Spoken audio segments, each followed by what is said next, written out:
Many people talk about the ups and downs of married life, but no one really prepares you for life after your spouse passes away.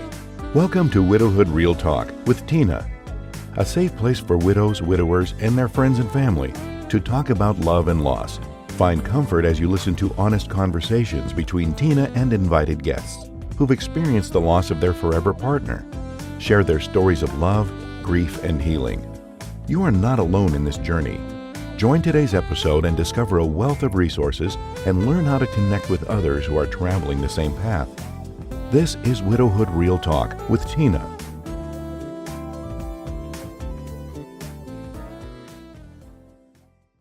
Hello, Jessica. Welcome back to the Widowhood. Hi, thanks for having me. Oh, you're all warmed up now. So when we first had the concept of this four-part discussion, what did you think about that? I was excited and nervous. I've not done anything like this extended talking about grief other than like therapy. So it's interesting to talk about all of these different concepts. So I love it. I think it's important.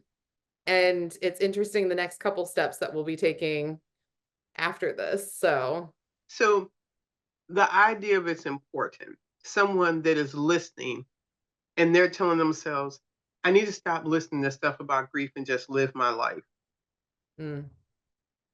What does that mean? I don't know what that means. There's no living life when you have grief at this level. There's no going forward without also embracing your grief. It has to be part of you. It has to live with you always. You just have to figure out how you're living with it. Okay. That is fair. No, and it is. And coming from now, Jessica, how did you meet your husband? Which one? How did you meet Jerry? Let me go with that. Okay. I met Jerry online back when OkCupid was not a hookup site. I don't think it was then. That's the website you met him on? Yeah, it was called Okay. OkCupid, and now I think it's transitioned to a bit more of like a grinder hookup kind of website. I don't know. I'm not 100% sure, but yeah, we met online. And I saw that he was a fan of the movie Moulin Rouge. I don't know if you've ever seen it, and I'm a big musical theater person. And so I loved that movie. And I was like, oh, yes. But then he said he was a UC Bearcats fan. So I sent him a message that said, I guess I made the first move, which was, hey, I saw that you like Moulin Rouge, but we can never talk again because you're a UC Bearcats fan and I'm a UK fan. And it all started there. What are those UK? What does that mean?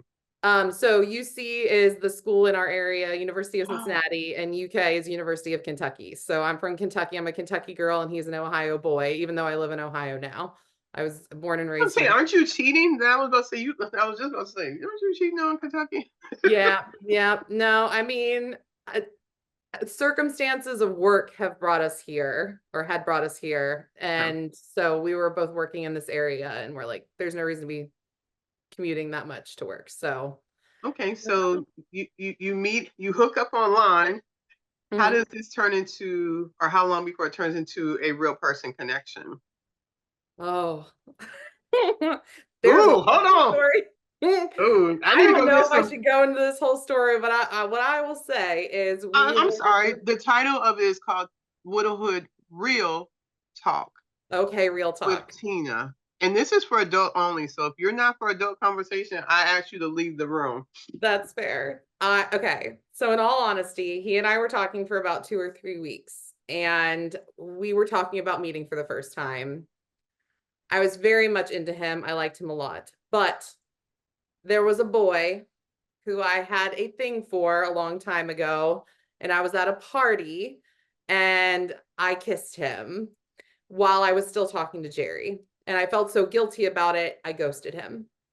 And how old were we at this point? So I was young. I was 21 still. Okay. Or I had just turned 22. So I was young and stupid. And I was at a party for my friends going away to the army. And so I had a lot of emotions. So you met Jerry at what age? I met Jerry at 22. Okay. The party that you kissed somebody, that was, so this is after you had been So you met Jerry online, and then it turned into a real person connection. Yes. So I didn't know if like you knew him when you were younger, then you guys reconnected. That's what I was trying to make sure. no. So this is a totally different person. Made out with him at a party, felt super guilty, stopped talking to Jerry, and then I realized how much I like viscerally missed him. Not visceral. And I got back on, yeah, like I got back online. I sent him an apology and said, I'm so sorry. I made a lot of mistakes. I don't even know that I told him the full story until years and years and years of us dating and being married. But I told him eventually, like, this is sort of what happened. I was misled in my emotions at the time. So that party was for my friends going away to my best friend at the time going to the army. So there were a lot of mixed emotions about my best friend going into the army. This boy who I used to like kissed me, and I didn't know what to feel like. If I had done that, then should I have been messaging Jerry? So ghosted him, missed the crud out of him, sent him an apology, and he was nice enough to listen to me. And we got together for our first date, I think like 2 or 3 weeks after that. Is your friend still in the army? What would happen to her career? What's that? I'm the army person. I have to ask about the unimportant part of the conversation. Your friend in the military, did she stay in, or what did she do? So he actually went into the army. He was in Afghanistan. He's home now, married, 3 kids, and living life. Like, yeah, just living life. All right, thank you. Go Army. Okay, back to it. So Jerry extends the olive branch and says, you may enter. Yes. Yeah, I look back at that time a lot now with everything that's happened and go like, I was just this close to like this never happening. But then like, yeah, it's just this weird, bizarre thing, but he was kind enough to like give me a second chance, and then life took hold and everything kind of, unfolded from there. Isn't it interesting how one decision can change our life? You could have chosen to keep ghosting him and never reconnect, and that version of your life would have never existed. Yeah. And I can't imagine that because my babies wouldn't be here. Like my children would not be here. That is the one thing, like, I'm like, and God, my love for Jerry, like, I love Jerry. I just said this to his mom. I called her on the 22nd to check on her because that's the 4th anniversary of his death. And I said, I hope you know that I loved your son probably more than I loved myself at certain points. And so like, I would never trade that for anything, but it is really tempting when you think of everything that you go through in widowhood, that one little choice to reach out and for him to extend the olive branch was what led to all of the things after. But my babies that are here worth every, heartache, I don't know. No, so you guys, what was that first date like that you guys have to reconnect? And I'm here for all the tea. What's that? I'm here for all the tea.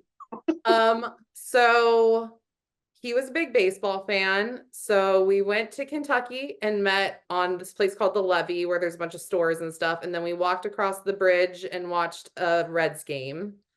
And what I remember from it is I don't know who played. I don't know what the score was. I don't know who won or lost.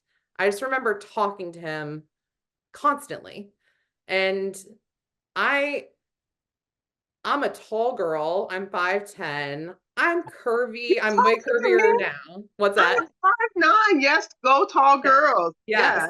So you may understand, at least in my experience, some men are off put by that. Oh, they're scared, honey. They are afraid and intimidated. Those are the words to you.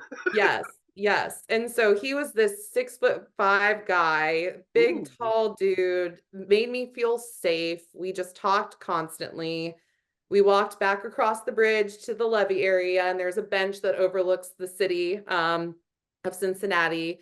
Very romantic. We sit on the bench and we're talking a little bit more, and you can tell he wants to make a move, kind of a thing. And I look up in the sky, and I swear it's like out of a book, right? I look up in the sky and a single raindrop falls directly into my eyeball. And I'm like, oh my God, I'm blind. And I remember him going like, let me see. And he put my hand down and he kissed me. And I saw that coming from the eye. Like, when you said, let me see, I was like, okay, Jerry, I see how you're doing this. Yeah.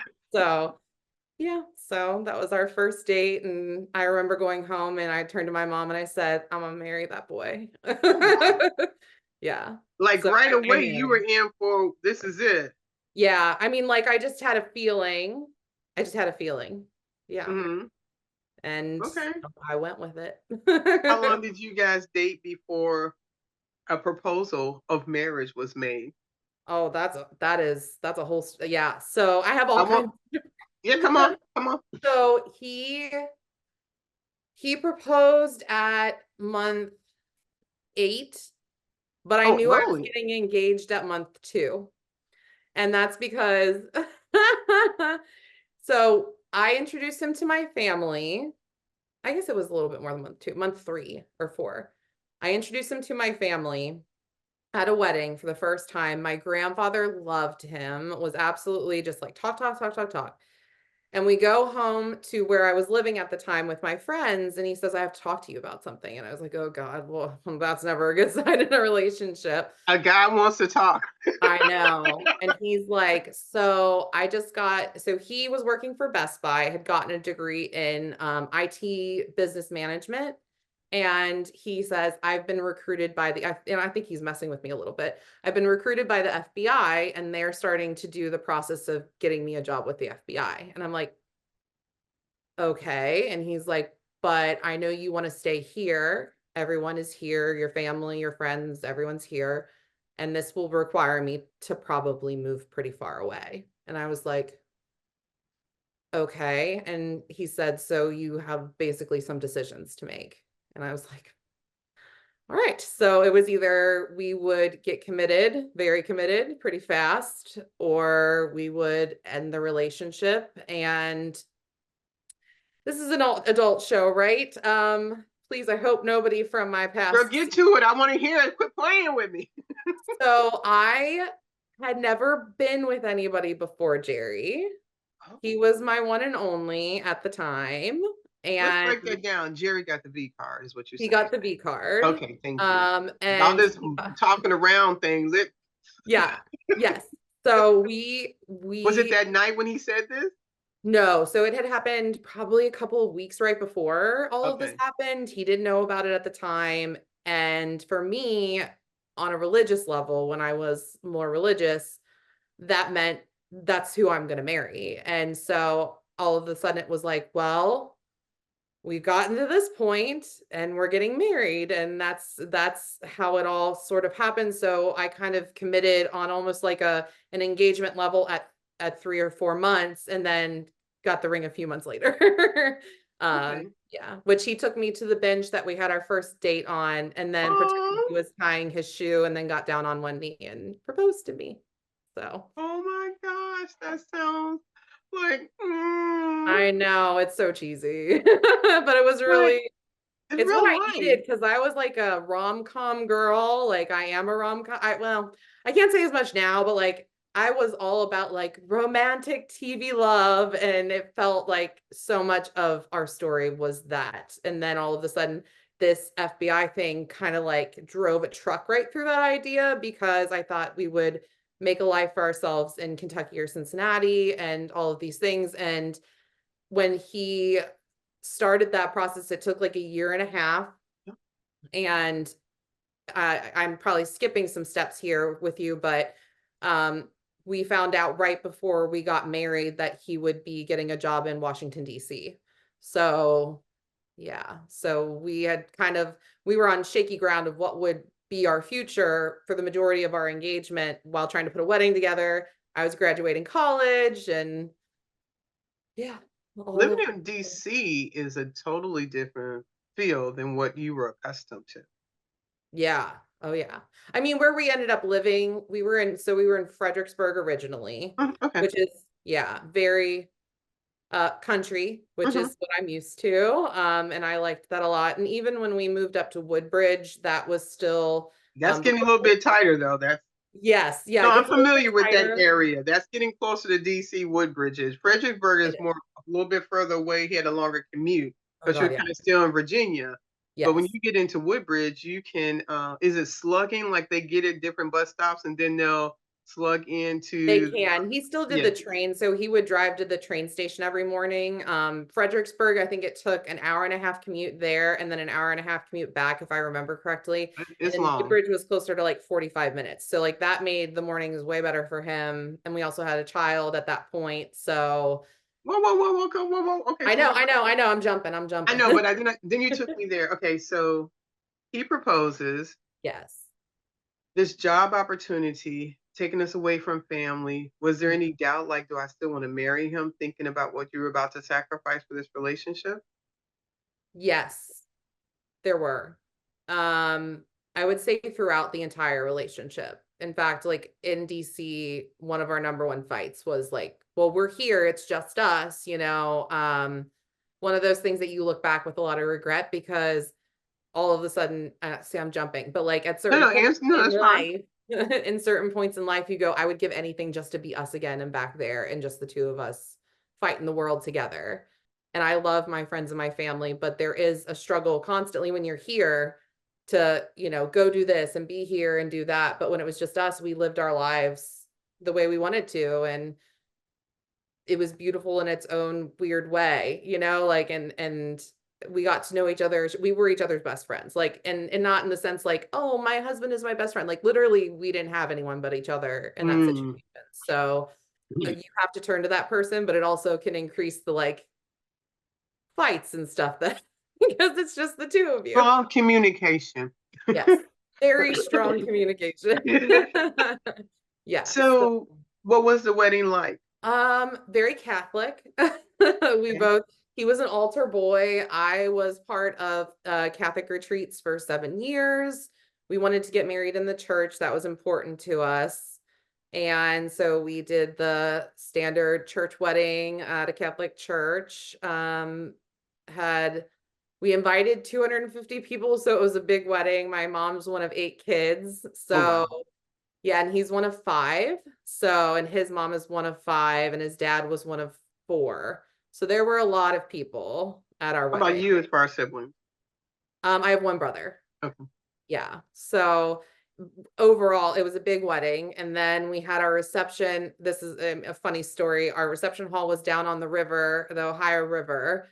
It was a quaint little place that you could go. You had to put everything together yourself. You had to arrange the caterer and the decorations and put that all together yourself. And it flooded because the whole of the Ohio River flooded that year, and it came up into the reception hall about that much space about a month before our wedding. And what So year did you get married? 2011. Okay. Yeah. So it was chaos, but it was absolutely fine at the end of the day and everything worked out. So yeah, it was a great little reception hall. And yeah, we put off little lanterns, the ones that light up, and put those, and they went across the river. It was very picturesque. And then there's geese that like land there at this time of the year, or not really this time, June. And I think a big group of them are there in general. So there's pictures of us walking with geese through a field and stuff. So yeah, it was very, yeah, I painted as like very fairy tale, but obviously there was the normal things that happen, Yeah. like your whole entire hall getting flooded by the river. So What were you doing? Were you hands on, or did you have somebody doing these things for you, or were oh, you? I did everything. Yeah, no, my mom makes fun of me now. So I was diagnosed with ADHD when I was in second grade. And so disorganization has been like my life for the majority of my life until I got into like my junior year of high school. And I started organizing things. And she says, I have never seen anything like your wedding, because I had like picture diagrams of exactly how things should be set up on the hall. And there were different boxes that were organized in very specific ways in our living room. And so yeah, everything was put together piece by piece by The me. ADJ came in handy. It helped you, like, okay, we gotta make this happen. Yes. Yeah. So over time, it all came together. We had like 14 months to plan. So it was not like a last minute thing, which was good. And so over that 14-month period, that's when he was being vetted and people were being questioned about the FBI journey. And then that's when we got I think the notification was in May or April that he would go to DC. And then so we kind of knew that going into like our honeymoon and stuff like that. And that was one of our big topics of conversation. And yeah, So so how soon after the wedding were you now relocating? September. So we relocated, we got married in June and then relocated September 10th or 9th. That's stressful. Yeah, there were a lot of major changes super, super fast. And it caused some stressors for sure. No, but I mean, that's real life. Mhm. And when you think about those stressors, I mean, from the outside looking in, you're Mhm. moving away from family and friends. Mhm. You just had a wedding. You're just coming off of this high on the honeymoon, and there feels like a lot of uncertainty going into just a lot of unknown. Were Mhm. you so you had graduated and now you're trying to find a job, or what Mhm. was that look what he was already set. What did that look like for your career path? Yeah, so I graduated in December and then we got married in June and I had embarrassingly taken the exam and failed it by 2 points to be an educator in the state of Kentucky. And so I was like, I'm gonna wait and then do my test again in Virginia because there's different standards for what you have to meet with it. And so when we first went to Virginia, I didn't have a job. I ended up getting a substitute teaching position through the county, Prince William County. And so I would go all over the area and do subbing. Yeah, that's how it started. It gets really complicated from there. Go with it. Go ahead. What? Yeah, okay. So I ended up substitute teaching for I want to say like 8 months. I was not happy doing that. I wanted to do something real and something that was a permanent position, but there was nothing that I could find. Perspective wise, we're still recovering from the crash of 2008 when everyone loses their jobs and stuff like that. So Mhm. recovering still in 2011. And I ended up saying, well, why don't we try to get pregnant and have a baby? And so I get pregnant immediately, unexpectedly, immediately, and very, very excited about it. And my mom, I started having some issues from the beginning. I had bleeding occasionally, and that was very concerning. And then my mom FaceTimes me and tells me that she's been diagnosed with breast cancer and that Mm. she was going to have a lumpectomy and that was going to happen in 2 days. So I had to pack a bag, go to Kentucky, be with my mom for the surgery. I'm saying I needed to. Nobody told me I had to. I just felt like I needed to be there 100%. And in that process of the day that my mom had the lumpectomy, I started bleeding really heavily. And by the next day, I had a miscarriage. Mm. So I was not in the best place mentally. Coming home, I had to tell him over the phone what happened. Um, and many years later, found out that that was an issue for him that I had gone because we were having issues with the pregnancy already, and he was upset that he wasn't there to be there, and help out in that situation. And so when I came home, deeply depressed, very, very, I think my anxiety got higher than it's ever been. And out of nowhere, I get a message from my best friend from the army, and he says, they're looking for an English teacher at the school I used to go to in Kentucky. Do you want to try and get this position? And I said to my husband, I said, I know we're in Virginia. You said you wanted to be here for a year with the FBI, and then you were going to try and get a job somewhere else. Do you want me to take this position? And I can go do that while you put in applications to try and get back home because the economy is starting to recover and maybe we can get you back home while I have a job set up and we're both making decent money.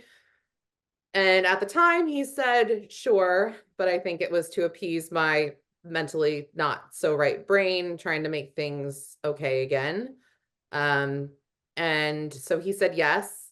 And we ended up living apart for 10 months of the second year that we were married. Yeah, it was crazy. And then he never got a job. It just never happened. Nothing kind of fell in his lap. So at the end of my contract, I quit my job and moved back to Virginia. And we decided that we would try again, but also we wanted to be closer to the city. And that's when we moved from Fredericksburg up to Woodbridge. It was technically Dumfries because we were in a apartment first, and then we moved into a townhome that we bought. What was the importance of being closer to the city? Time.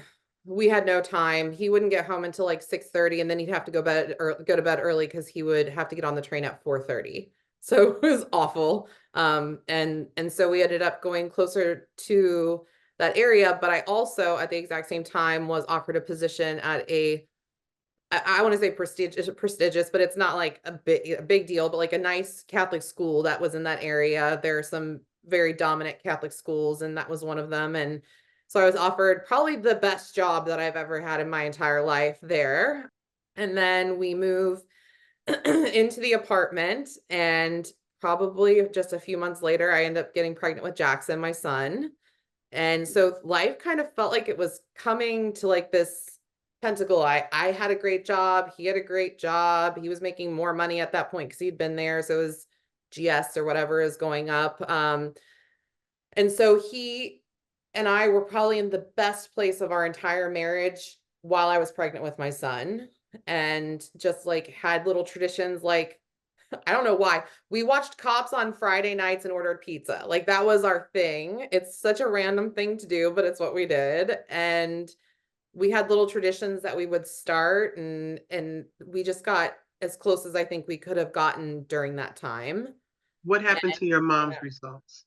So my mom ended up doing the lumpectomy without any kind of, oh my gosh, when you take the breast completely. A mastectomy. She didn't have to have. Yeah. So she went with the lumpectomy and then did rounds of chemo and radiation, and she has been in the clear for over 10 years at this point. Okay. So I didn't want to I'm like, whoa. Okay. yeah, I know. So, thank you for sharing that. So now Yeah. you guys are watching Cops and having pizza Yeah. and the baby's growing and all is well. Yeah, because that year that we were apart, she was doing treatment, so I was there to make sure that that you was had the job, okay. so that really worked out well to be close. Yeah, so like it was mentally, I was not in the best place making the decision, but I also made the decision knowing I could be around my mom in case she needed me. And, in my mind, it would all line up to where we ended up getting when we went to Woodbridge, Virginia, but nobody was around. And yeah, so we have that amazing time together.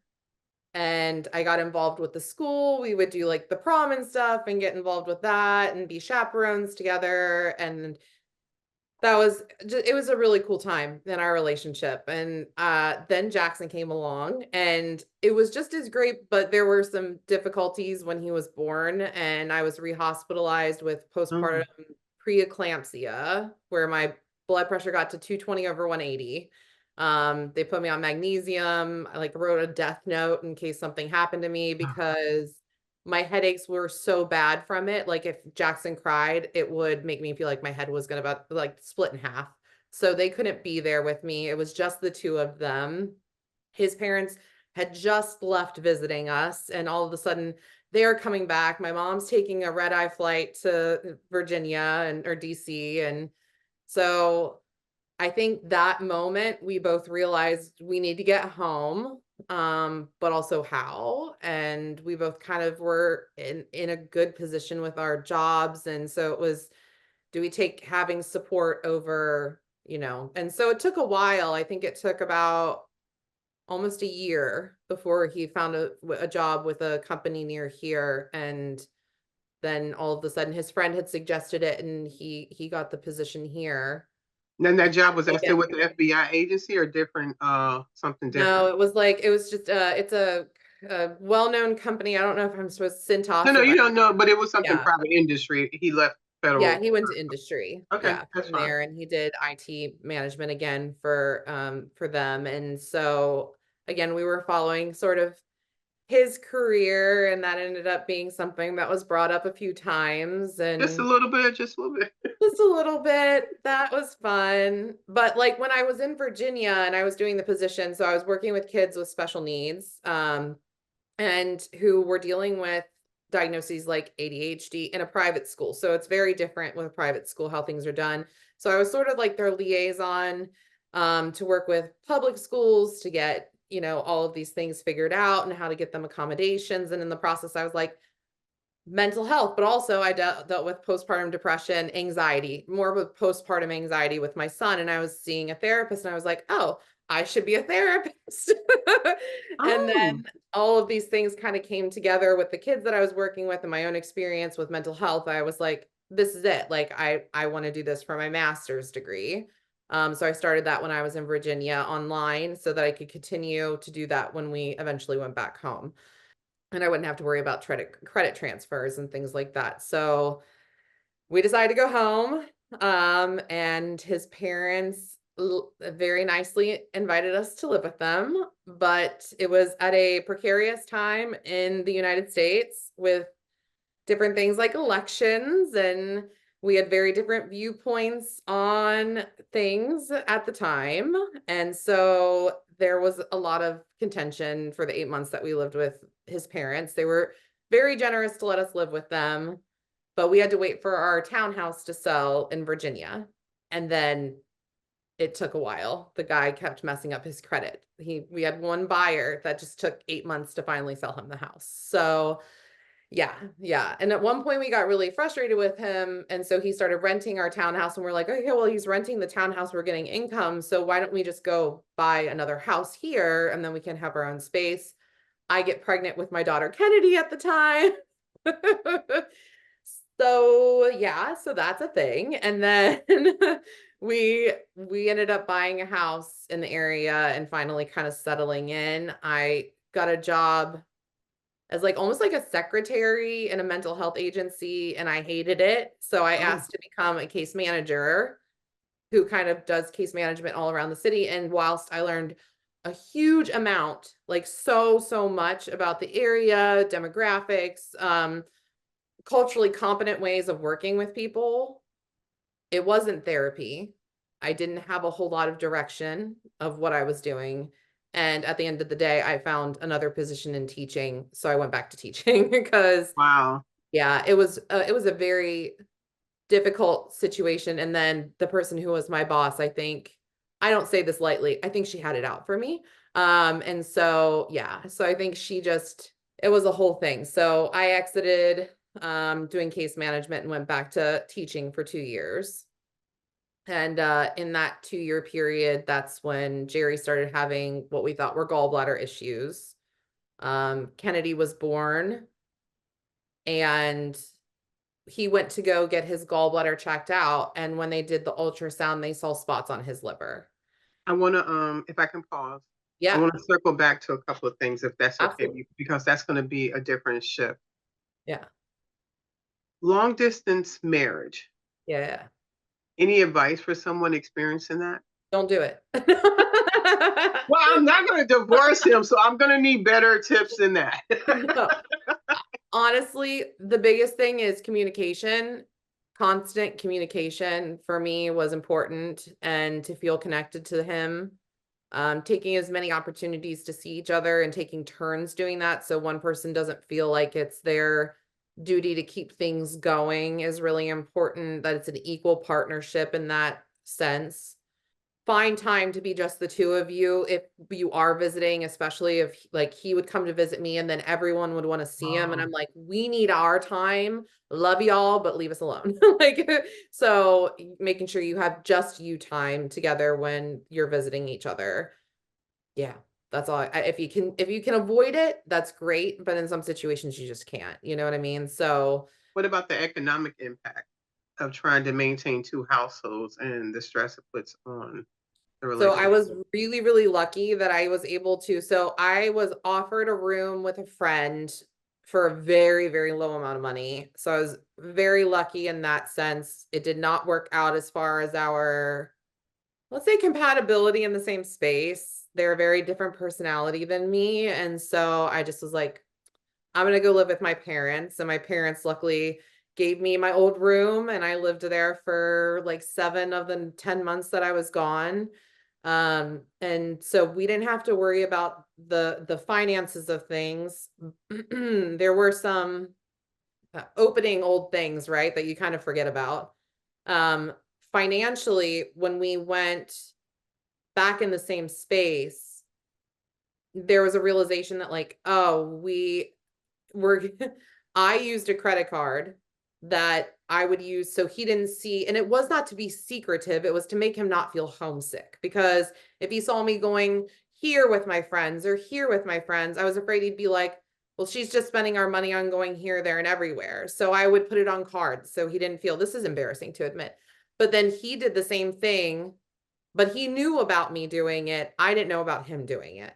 So like, but it would be him going. And so he ended up having a tiny, like looking at it now, it's a tiny amount on a card that I was like, well, what is this about? So I remember like I got home, we get in a fight about this one card. I go back to Kentucky and visit my family because I was so upset.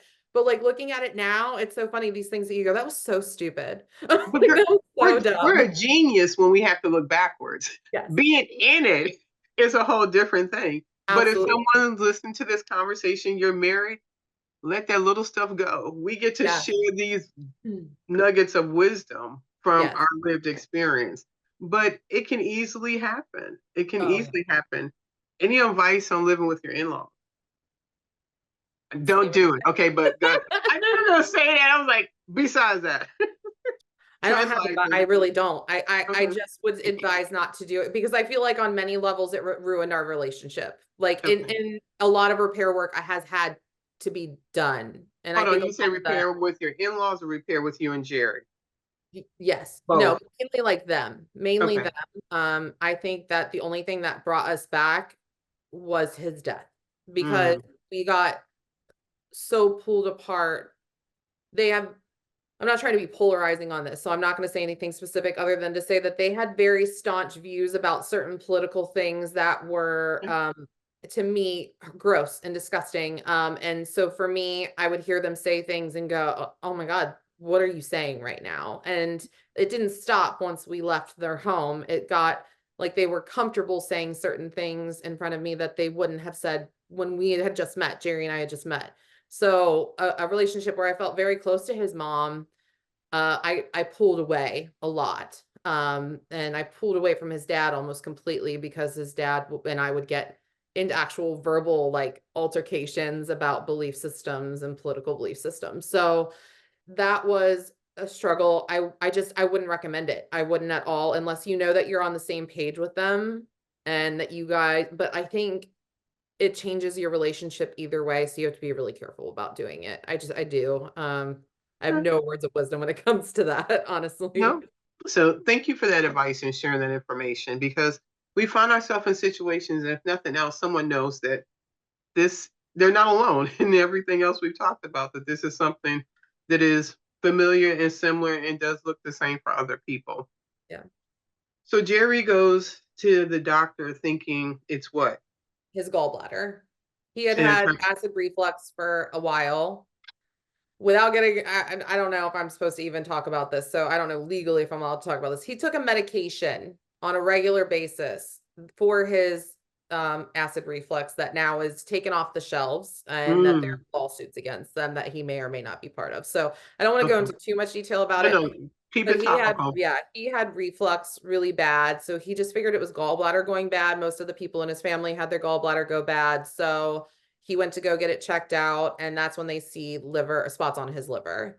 Were you there with him when he got this diagnosis, or how was it? No. I remember the text message while I was teaching and him going, I'm scared. They found spots on my liver and I don't know what's going on. And I was like, it's probably just like a fatty liver. It's fine. Like that happens a lot, but in my heart, like I remember my stomach sinking to my butt. Like it was horrifying to hear Where were that. you at when you received this text? I was teaching. So I was teaching at the time. So let me back up. Yeah. Did he receive this information the same day of the doctor's visit, or was this a follow-up given information, if you recall? I think, I'm trying to remember exactly, but I think it was the same day because all of a sudden they were doing extra imaging and he asked why. Okay. So I think he was told sort of there by whoever the radiologist was that there was something that they were seeing and that he was going to have to do follow-up with his general practitioner. And there was just a lot that unraveled from there where he did CAT scans. There were 30 spots on his liver. They never told me, I don't think they ever told us about the lungs. I found that out on my own later, but I knew there were 30 spots on his liver. And how was Jerry at this moment? Oh, 39, And you 30, guys have been together for how long at this point? 7 years. Okay. Yeah. And so if I'm doing the math correct, I think I'm remembering correctly on that. Okay. So he found this out. He had a biopsy done. And at that point, we had to wait for the results. And they were not calling us, and they were not calling us. And so I said, Jerry, you have to call and ask this. It's a Friday or whatever it was. Oh, no, it wasn't a Friday. Close to the weekend, I want to say. And I said, you have to call them, or we're not going to get the results before the weekend. And we're going to have to wait a whole weekend to find out what the results are. And so we get on a joint phone call with the doctor, and they say, we're sorry. He didn't even say sorry. He just said, the spot on your liver came back as colon cancer. And we were both like, what? And so It's going to your head, liver, colon cancer. Like it's the world starts slowing down. yeah. Yes. And you're just like, I don't understand. I didn't understand, but I did. So I worked in a hospital for 5 years as a patient care assistant and a health unit coordinator. And that was when I first met Jerry. I was doing that position while I was in school. So I knew, but I didn't know because we had not heard anything about his colon. We had only heard about the liver. And then while we were waiting for, oh, I forgot that part. So while we're waiting for his biopsy to be done, I asked the doctor for a copy of the radiology report. And he's in the room, like getting the biopsy done.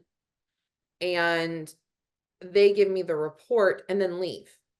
And I'm sitting there knowing enough to be able to read this report. His mom's a nurse, or was a nurse. His dad's a nurse anesthetist. So we're sitting there reading the report, and I am sobbing because I see there's not just liver spots, there's 11 spots on his lung. And then we get this phone call, and he has one spot in his stomach, in his colon. Well, and we don't know that at the time. We just know that the other spots are from colon cancer.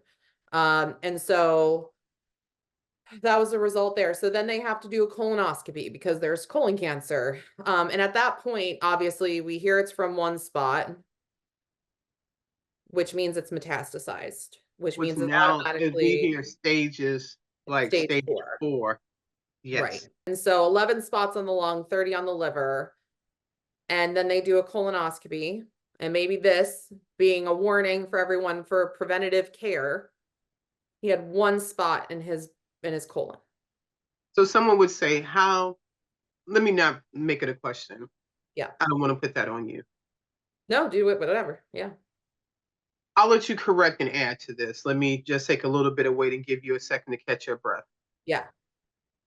You hear one spot on the colon and you go, but how is it named someplace else? These cells travel throughout our body. Yeah. The colon is an area with a lot of traffic coming through it, processing things in our body, and it can carry to one place to another. That's why they check your lymph nodes to be able to see where the cancer is also in the different regions. Mm-hmm. I learned from my particular journey dealing with breast cancer myself, and the stages come from the different locations that it is and the further along it is in your body. Not that it is always an extreme in different areas, it's just that it's located in more than one area, which is also going to dictate the level of treatment and care. If you have it in one location, the likelihood of having radiation, because it's a singular point, is possible. But once you start getting to multiple locations, then chemo becomes the path of Western medicine choice to be able to attack the cancer in multiple areas. The challenge of that is it's attacking your good cells along with their bad cells, and your body's trying to rejuvenate at the same time. So you're hearing this diagnosis, and your mind is racing, thinking of all these different things and what this means. And I still want to kind of be strong for him because he probably doesn't need to see me falling apart because he's trying to be strong. I'll let you add whatever from there. Yeah, I mean, so I know from reading that report that it's definitely probably cancer. We get the colon part, which we've never heard. And so now I know it's colon cancer that has metastasized to these areas. And I know with that number, we don't have a lot of time in my head. That was enough to cover the majority of the liver. They're in the lungs. It's going to impact his breathing. You know, I had this whole idea of how quick I thought everything was going to go. So he, you know, we find all this out immediately, putting a port in, a little thing on your chest where you're able to access or put medications in, get access to IV medications quicker. And so he starts oxaliplatinum, which is sort of like the gold standard for colon cancer. And it's 12 rounds. People typically get to 6 before they have to quit. And it's pretty toxic. It starts to make you have neuropathy. It makes things that are cold almost feel like a lightning bolt to the system. And then he did really well with it. His CEA was in like the 300s. A typical CEA count to make sure that you don't have cancer is about 5. And so the CEA indicates the I guess molecules or whatever of that stuff. I don't really know all of the science, but what I can tell you is the CEA was our marker of how well he was doing. And as he went on, it was dropping and dropping and dropping. And I think he was a stubborn man, and he said, I'm gonna make it to the end. Usually by if you haven't quit by round 6, you've reduced to 50% as far as the amount that you're taking. He went the full amount to 11, and then he couldn't get to the last one because he started losing feeling in his fingers. He had neuropathy. And he was really pissed about that because he wanted to be able to say, I did all 12 of them. But his CEA dropped from the 300s down to 11. And for the first time, we had hope in this entire situation because it was not looking good. And then his scans looked good. Things were calcifying. They weren't active as much. And there were no new spots here or there. And in the process, there was a lot of emotional upheaval. Okay, hold on. We're not going to be generic. No, I know. What was it like watching him go through this? Awful. It was awful. It was. How were you managing him, work, children, and everything else? Was there family pitching in? How did that go? It was really hard because you see this big, gigantic, strong man who's been your like personal bouncer, struggling. And that was probably one of the hardest things about it, was knowing that he was struggling, but also him being so stubborn that he would push himself and push himself and push himself. But he did, I mean, he looked healthy. Like anyone that would see us out in public would not know. They wouldn't know. He didn't lose his hair. He didn't lose a ton of weight. And actually, in fact, at some point he actually gained it when he switched medications after those 11 rounds. So he, by all accounts, no one would know what was going on if they saw us out in public, except for if he had his little pack or whatever with him. So that was crazy because internally you're going through a damn storm in your head constantly of, well, what am I going to do? For me, it was practicality, right? I was a teacher. I made no money. I was in a field, mental health, that we don't make a lot of money, like honestly, at the end of the day, compared to the amount you're going to pay for education. And I'm sitting here going like, oh my God, I don't know how I'm gonna raise 2 children on my own. You know, with that original diagnosis, I was thinking we had weeks and he wasn't gonna be around in a couple of months. But he persisted. And so it was a constant roller coaster on my end, that I was preparing for this thing that I knew eventually would happen, while trying to pretend like I had hope that he would overcome this incurable situation. You know, miracles happen, but maybe it was a pessimistic part of me. I had to plan for if the miracle didn't happen. And I think that part of me that needed to be prepared negatively impacted our relationship. Because I was being supportive, well, I also needed to be supported. So I didn't have the physical ailment that he did, and I didn't have to go through the physical aspect of cancer. But when you're a caretaker, you are going through your own process of grief, of preparation, of having to be now a strong person for the person who was strong for you. And putting it out to the world like you have it all together by making a caring bridge page and telling everyone how treatment's going while also getting the kids from school and multitasking. But even the day after his diagnosis, we said, we're going to work tomorrow. We're not going to stop.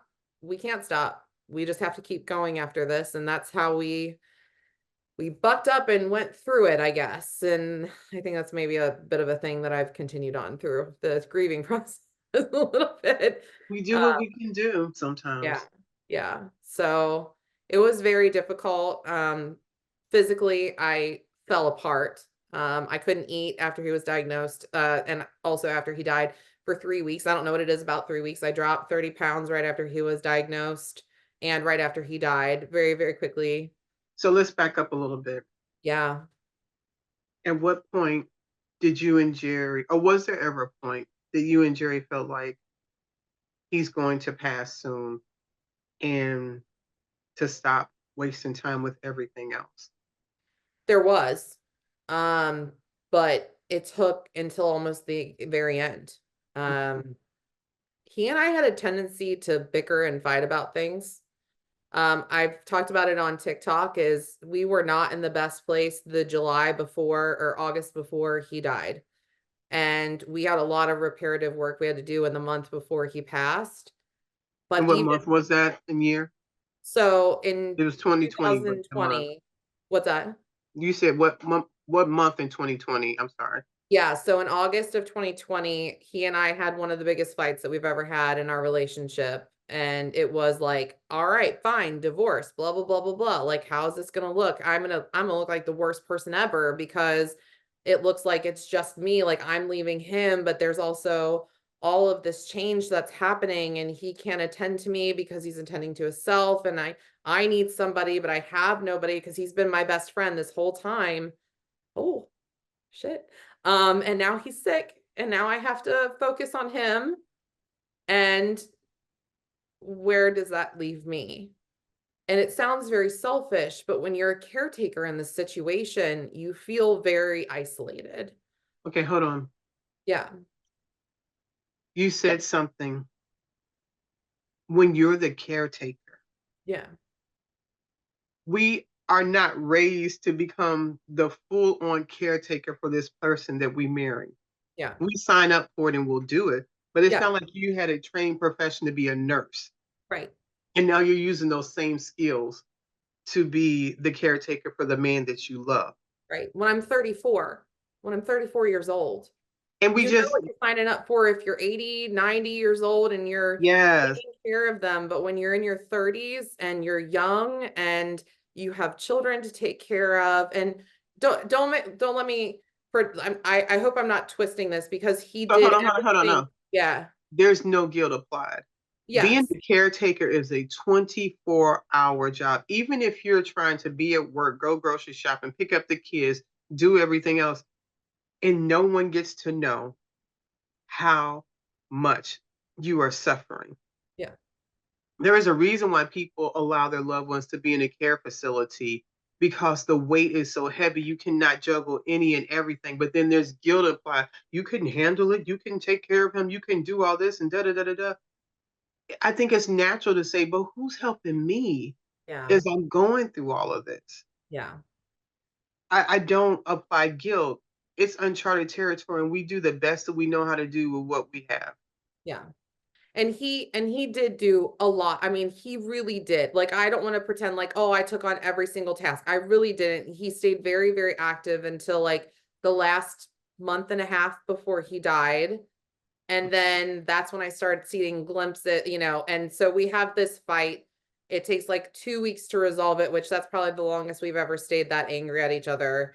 And we talk it through. We figure some stuff out, and then out of nowhere I start noticing he's losing weight. We knew the treatments were not working great, but they were working to keep it maintained, or we thought. And then he went in for a follow-up. His CA like triples out of nowhere. the medication's not working. He's continuing to lose weight, and over like a 2-month period, he dropped 75 pounds. An incredible difference. Like, pictures that I show, there's a drastic change because there's not a lot of pictures of the in-between time. Like, it was just like, he was a big guy. He was a big guy when he like died, but his arms were skinny. You can see that in a lot of my videos and stuff that I post, is like, he lost a tremendous amount of weight. He starts getting jaundice the month before he passed. And I go, oh, it's a rough month for the liver. The medication is going to start working. We decide to go back to oxaliplatinum, which can be very dangerous because of how toxic it is the first time. But it worked so good the first time. We were like, we'll do anything. We're going to try anything we can. We're going to get this liver working. And I think he got 1 round of it and then never got to do another because his counts dropped. It was, when I tell people, like, tell the people you love that you love them because you don't know if you're going to get another chance. Like, I watched the person who was a strong football build guy in 2 months drop 75 pounds, become jaundice, not able to walk, retain so much water in his limbs he couldn't walk, and he looked like he was going to pop at any minute. Like, cancer can change so fast, like so fast, and it did for us. And we had decided in July that we were going to go on a trip together as a family because he was healthy at the time. And we decided to go to Florida. Now, this is in 2020. It was probably really irresponsible, but we also knew we were coming somewhat to an end of the journey. So we needed to take stock in the time that we had. So, we put on the masks, we get on the plane, everything's fine. He was ill, but not terribly ill. And as the trip progressed, because Jerry said, Jerry, you're not doing well. You need to do chemo. We should just cancel this trip. And he insisted, no, we're going on this trip. We're going on this trip. Okay. So we're going on the trip. His legs swell really bad. So we're wrapping them every morning with ACE bandages, and he can't walk to the beach, even though it's across the street. So we get him a wheelchair that works in the sand, or my aunt did. God bless her. Cause I can't even talk about her without getting emotional, but she rented that for him. And so he was able to go to the beach with us certain days. And then he would get himself from the upstairs to the downstairs to be able to be there when the kids played in the pool. And there were 1 or 2 days where he got in the pool with them. And we have a lot of pictures, a lot of video from that time. And that is what they remember and recall more than anything else from their dad. And I'm so glad he pushed us to go, because that was what made all of the difference for their memory, I think. And they remember daddy happy on the beach. They dream about him on the beach. Like, yeah. So it is, I'm really glad that he pushed us to go. But I knew we were at the end because we were having trouble getting him through the airport. So we automatically got a wheelchair to wheel him through the airport. His jaundice is the worst that it's been. He didn't eat very much the last couple of days. He was fine getting on the plane. And when we get off of the plane, I asked him, where did we park, or where did you park? Because he parked the car while we went into the terminal. And he said some random number and color or something. And I'm like, okay. So we go to look in that area and the car's not there. Like, it's not there. And Jerry was always like on it. Like, he knew all of the little details. And I was like, are you sure this is where it is? Because this says like giraffe and like color versus number and letter. And he was like, yeah, I think it's this. And it didn't exist. Like, what he was saying just didn't exist. So when a person is in the dying process with their liver like shutting down, the ammonia level rises and they become somewhat disoriented, and they're not unaware, but their memory starts to get a little shady. And so he had that going on, and I was very upset because we were tired from traveling. We had a delay. It's annoying. Like, I'm sitting here walking around, clicking the unlock button or the alarm button, and finally find the car like 20 minutes, 30 minutes later. Okay, segue. Take a picture where you park so we don't have to remember. We go on vacation and we forget all that. When we get to the airport, take a picture, I send it to him, enough said, because I'm going to forget all of that. Yes. But it's frustrating. You got the kids, you got the luggage, you're tired. Yeah. Something, yes, this is happening at the same time, but at the same time, we're still human and frustrated by regular human stuff. We don't get to say, Jerry is leaving this world of cancer, and I don't get to get emotional, get upset, or be the person I am. Those dualities are going on. Yeah, and that's honestly something that I have to contend with a lot in my head, because like I said, I love that man more than myself most of the time. I expected a lot from him, and I didn't expect him to be the same person when he was healthy as when he was sick. But there were things that naturally come with being ill with cancer, getting cancer treatments, and they're problematic in a relationship, whether it's the person feels emasculated because of issues in the bedroom, or they feel like they can't do this, and so you have to wait an extra 6 months before they patch the hole in the wall, or and they would normally have done it the second you brought it up any other time. And so like little things would get under my skin. But here's the thing is, it wasn't so much that he didn't do it, it was the fact that I was watching him decline and not be able to do it. That was a bigger issue. That's And what you so were mad at. You were mad at the cancer, taking him away every little bit of the process. Not so much he didn't do it, but he's really going to die. Yeah. This is another of this reality. Right. And there's no place else to put the anger. Yeah. And so I got frustrated with him. And the one thing that I remember is we said, we are not going to see anyone on Sunday. We are going to take that day for ourselves and relax, because we didn't have to go to work or anything. And that's what we were just going to do. And that's what we did. We didn't have anybody there. The kids played around. We watched television, got pizza, just chilled out that whole day. And I remember getting frustrated with him because my mom had arranged like for our very last date.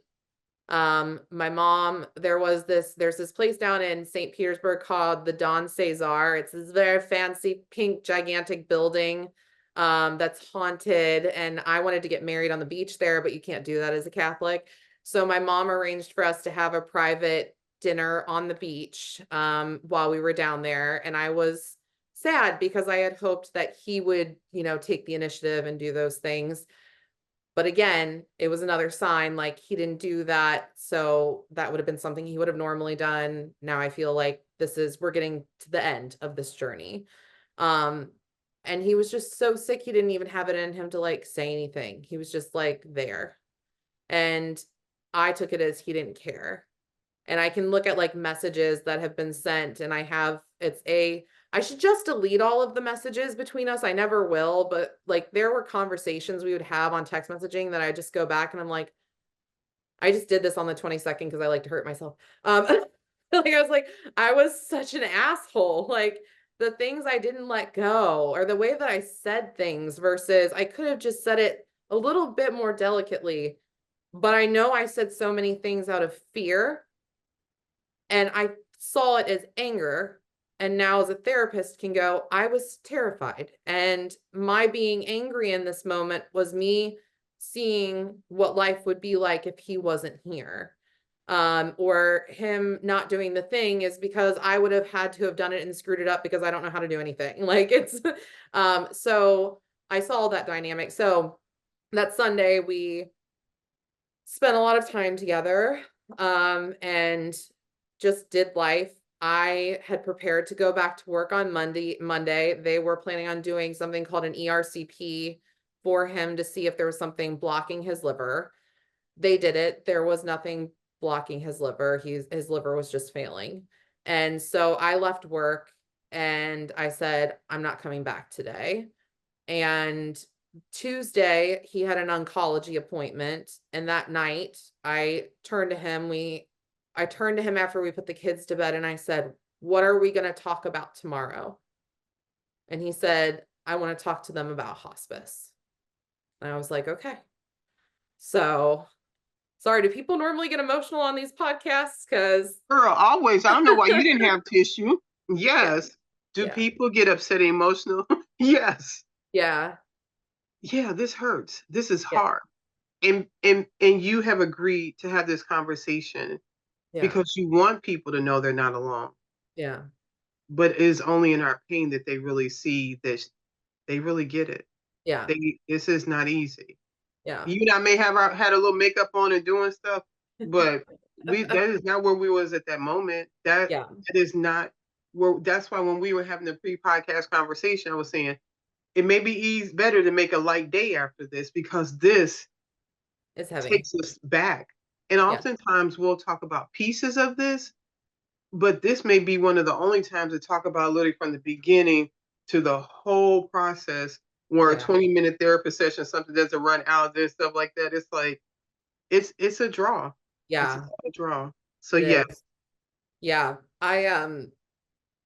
And a lot of it, I can say I have to compartmentalize and put to the back of my head until I actively think about it. I think that's a huge part of being able to move forward with everything is I compartmentalize like that happened. Like I can't live with the gravity of that specific thing. So like that conversation about going into hospice, I can't think about that every day or I will never be able to function. So like and that's just part yeah, of the healing, I think. because I cannot think about watching Mark have that heart attack Yeah. every day. I know it happened. I know I Yeah. was there. Yeah. But if I hyper focused on that, Yeah. my brain would just tap out. Yeah. That's I like living in a state of trauma always. I'm not yeah. in denial that it happened. I can certainly recall that if I have to go back into my memory, but just like I don't stand there and recall everything my kids have done wrong. And every time I'm talking to them, that's what I'm hyper focused on Right. because that's not fair in life. We're Right. not that one moment. That one moment is part of my life, but I cannot make that moment. And I don't say this lightly, but that moment can consume me and take everything if I don't put it in place. And Yeah. sometimes I need to put that back on the shelf, in the back of the closet, behind the shoes, behind everything else, and go, we will come back to you when it becomes relevant. But I can't have you here all the time. That Right. makes no sense. Yeah. I agree. But to hear your strong six Yeah. pack with husband say, I want to talk about hospice. Yeah. It That was mm, overwhelming. And I can tell you there was so I think that that conversation, I'm trying to remember the exact timeline. I think that conversation happened on Monday night before we went um to the oncology appointment. And I remember at that point realizing like that's it. This is the end. And I remember saying with all of the fighting we had been doing, I said, I'm just so sorry. Will you please forgive me? Please forgive me, please. And I don't remember anything after that. It's like I blocked it out. But I remember asking for it and him saying, there's nothing to forgive. So I know that we ended on a good note. And I know that if he can see everything now, I would hope that he knows because I'm Christian. I don't know if I'm Catholic anymore, but I think he can see, I would hope that I loved him tremendously despite all of the things that kind of were rocky at the end. Um, and so we wake up the next morning and go to the oncology appointment. And we have that conversation with his doctor who was lovely, like just the greatest oncology doctor you could possibly ask for after we had his general practitioner be just such a jerk over the phone telling us about a cancer diagnosis. I never even mentioned that part of it, but like, you did. yeah, well, I mean, like that he did it over the phone versus like, hey, let's talk about this in person, and Oh, I okay. think that's just something you see in TV. It's not something that actually happens, the whole sit down and let's have this conversation. But over the phone, very just direct about it, no emotion. But like he had an amazing oncologist who said, at day one, he said, I don't know where this is going to lead you. What I know is we're going to treat it like a chronic illness and hopefully we can get you to your son's 8th grade graduation, which did not happen, but he worked tirelessly to help Jerry. And so love him, love all of the nurses that worked with Jerry. We had just the most amazing experience in such a horrid situation. And they were lovely, but on the way there, he was complaining. He was very uncomfortable. He was having a lot of pain. We get into the office. he almost was in his pain. I don't know how else to explain it other than he was not there anymore. It was just pain. And so they said, we're going to direct admit him to the ER. And we're going to have you set up for hospice after that. So he went to the ER, reminder COVID times. So I went back in there. My mother-in-law called their priest and he came and did last rites for Jerry at that time. Very emotional process. But healing, I think, on some level as well. And so nobody else could go back, which became a contentious thing with my in-laws because they all wanted to check on him. They got his pain under control with pretty major medications, which I understood the gravity of with working in the hospital for 5 years. And they said, we're going to send you home with really heavy hitting drugs. The medicines they explained all of that to us. Hospice came in, were wonderful. They said, we'll be there tomorrow at 11 o'clock. We'll get everything set up for you. I can't say enough things about hospice, honestly. I couldn't have asked for a better situation. Jerry and I had a conversation years before this point that he would not die in this home, so that memory was not sealed here, but that when it got to that point, he would get taken to like the facility. So that was a decision that was made long before now. We go home, his pain is controlled. He goes to bed. Actually, before that, we sit our kids down. Jackson knew Daddy had ouchies in his belly because he had been 3 to 6 when he was having this diagnosis. And he knew that he had a little robot named Bob during certain treatments that he would bring home. And that was the treatment that continued for 48 hours after his initial treatment. So we named him Bob. So he knew Daddy was sick, but he didn't know how bad. But it was weird how much they knew because they knew he was looking sick. And it was an emotional conversation. My son is on the spectrum, so it takes a lot for him to get upset. And so he didn't at that point, but he very methodically was understanding what was going to happen. There would be these people from a place called hospice that Daddy would go to a place where he would eventually die. And it was emotional for my daughter, and a lot of love, hugs, taken care of. Was probably one of the top 3 worst conversations of my life. But we wanted to put on a front for the kids that everything was okay for as long as we could. We wanted them to think everything was all right until we couldn't pretend anymore. And we didn't know, because when we went to the oncology appointment, they said he had 4 to 8 weeks of time. And so he went home. We had this conversation on that Tuesday night. The kids go to bed. Now they know that Daddy is sick and dying.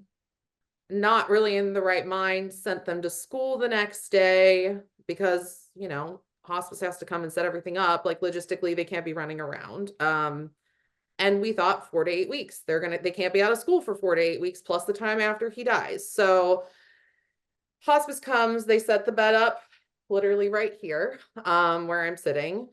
This desk is where my dog laid under next to him the entire time. And he was fine that morning. I walked him down the stairs on Wednesday morning. I got the kids to school. I remember leaning into him and going, just please be here when I get back, because there was no one else there yet. It was just him and I and the kids. And his parents were coming a little bit later. I said, please be here when I get back. And he was alert and oriented, but kind of fuzzy. So I come back, he asks for medication. I said, that's fine, but hospice is coming at 11. Are you sure? He said, yes. So he took the medicine and he was dazed and confused from that point. I never had another conversation with him after So there was one point before that medicine kicked in where I was walking him to the bathroom, and 6'5" guy, 5'10" me, he's struggling a lot. He's shuffling, and I'm shuffling back with him. And I said, I told you I wanted to dance with you more, but this is not what I meant by that. So he and I walked in, and the medicine kicked in, and he just was never dairy again after that point. It was just completely, the eyes not open, mumbling things, so hospice comes, sets everything up at 11 o'clock. His parents come. His brother lives down in Louisville. And I said, Frank, it's time for you to come up here. I was like, it's time. Like, you need to come up, and you need to be with your brother for a little bit. Not knowing that he would stop taking medicine by mouth. He was not alert oriented. Trying to get him back to the bed was a full 10-person, 5, 6 people job. So he goes from the chair to this bed and becomes not responsive. He wouldn't swallow his medicine when it's mixed with water. His family stayed the whole time. How did it feel? It felt like I was being invaded, while also knowing that the invaders were friendly, and that they were here for him. But like, it was like, this is my space and people are in it, and I need people out of it. But knowing that they were here for all the right reasons, it was this very complicated feeling of all over the place. And with him not taking any medicine by mouth, the question was to my sister-in-law, who was an oncology nurse. So I have 3 sisters-in-law. One's in oncology, and the other 2 are PACU post surgery kind of nurses. So whole family of nurses on that side. My mom's a nurse practitioner.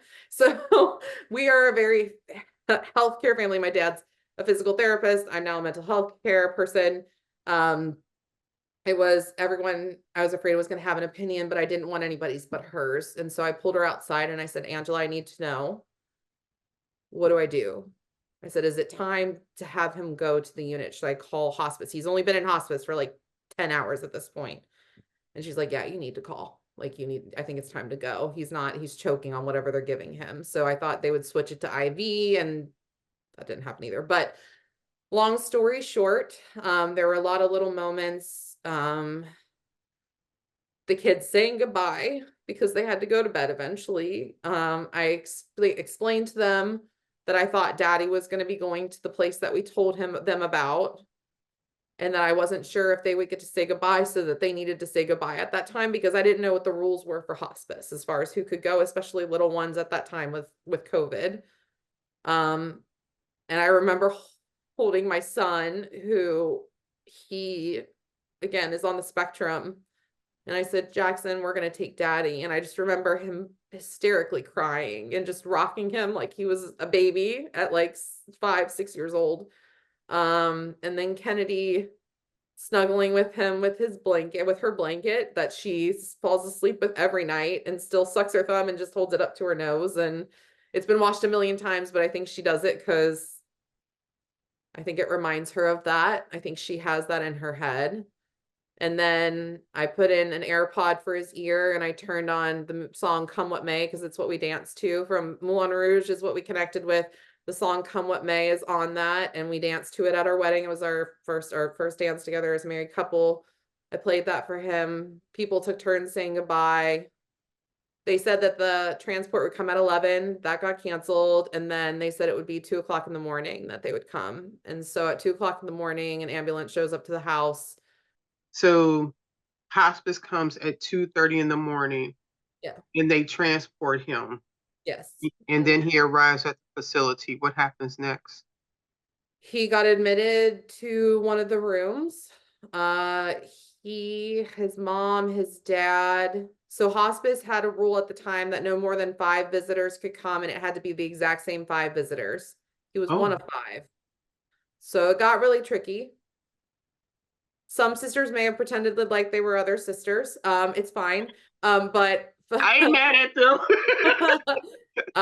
It was mainly though the 3 of us, his parents and myself, that stayed the entire time, and the sisters would take turns. So the children did not see him there. What's that? Your children did not see.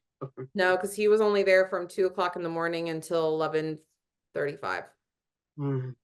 And so what happened was they were giving him PO meds, by mouth medications, and he was just drowning in them. Like, I was like, you can't keep giving him this stuff. He's not actually processing it. I don't think it's actually helping him. And they said, okay, we're going to do morphine by his port. And I was like, thank you, God. Like, it was just a moment of just like relief, because you're hearing, I'm sorry to be graphic about this, major trigger warnings, is he was having his death rattle happen for a very long time. And I was telling him over again, and I said, babe, it's okay. You can go. And you're feeling their body gets very, very warm, because their body's trying to do whatever it's doing, and their body feels hot, like a heater next to you. You can just feel it from far away. So I know he's close to the end. His nails start to get dusky, like a grayish purpley kind of color, which means they're not circulating. The blood's not circulating. I know we're at the end, but I can feel him fighting just so hard, even to the very end. And I And this said, has happened within hours. This is happening quickly. very quickly. Yeah. And I'm like, darling, like that all happened within 12 hours, probably, of all of this happening. Like, slowly it got really, really bad though, when we finally got to hospice. I'm exhausted. It's like 4 a.m. I think I slept like an hour and a half and then woke up. And so then you're talking and you're just like, it's okay. Like, we're going to be okay. I promise I'm going to work my butt off to make sure the kids are okay. Trying to reassure him. And he was just, the death rattle was probably bothering me more than, and his mother, and it was bothering us all. And I said, he needs to not get anything else by mouth. And they said, finally, the port thing. And I was like, okay. And his nurse, I think I dissected what happened here now out of grief a little bit better. His nurse goes to his parents, and she turned to them, and she said, I'm going to be accessing his port. Can you please step out? I can only have one person in the room. And I think what she was doing right there was giving me my minute that I needed with just him, without ever saying the words. Because she got everything prepped, and she looked me in the eyes and she goes, once I give this to him, you will only have a few minutes left. And I'm like, whoa, what? Like, I didn't know that that's what was going on here. And so I'm not trying to get anyone in trouble, but she could just tell how bad his breathing was. So I think she just knew if she gave it to him, it would probably suppress his breathing enough to, like, that would be it. So she has asked his parents to leave the room. They're pissed off about that. So I want to pause. This wasn't medicine to end his life. This was his pain. And by affecting his pain, she knew how it impact his breathing, and I just want to clarify that. 100% clarification. This is 100% to, like, take care of him. I asked for it over and over again because he couldn't breathe. He was taking things by mouth. This was the pain medication intravenously. Right, because I didn't want him to be in pain. His parents didn't want him to be in pain. So we were like, give him the IV stuff. And so she tells me this, and I'm holding his hand, and I run out of the room to go get his parents after I had my, like, 3 seconds after hearing that information, because I did not want them to not be there. They brought him into the world. They should be there to say goodbye. So I ran and I found them. I said, you have to come back right now. And so she said that this could suppress his breathing enough, like, this is going to be it. And so we just stood around him. His sister had shown up at the time. She was with them. And then one of the other sisters, we were watching him taking his labored breaths, very, very labored, 20 seconds between a breath. And his sister, Angela, who helped me make that decision, who had been there for us through the whole process of understanding the treatments and what was going to happen next, she got there when he was taking his very last breath. So we were together, and that's when he died. Thank you. Thank you for being so willing to share such a private moment in such a hard moment. Does that look different now, 4 years later, than what you thought it looked like before? Has it become clearer, or things, as you just mentioned, had a better understanding of different pieces of that? How is remembering that changed over the years? The nurse part, I think I understand now. I might be wrong about it, but I think I'm right about it.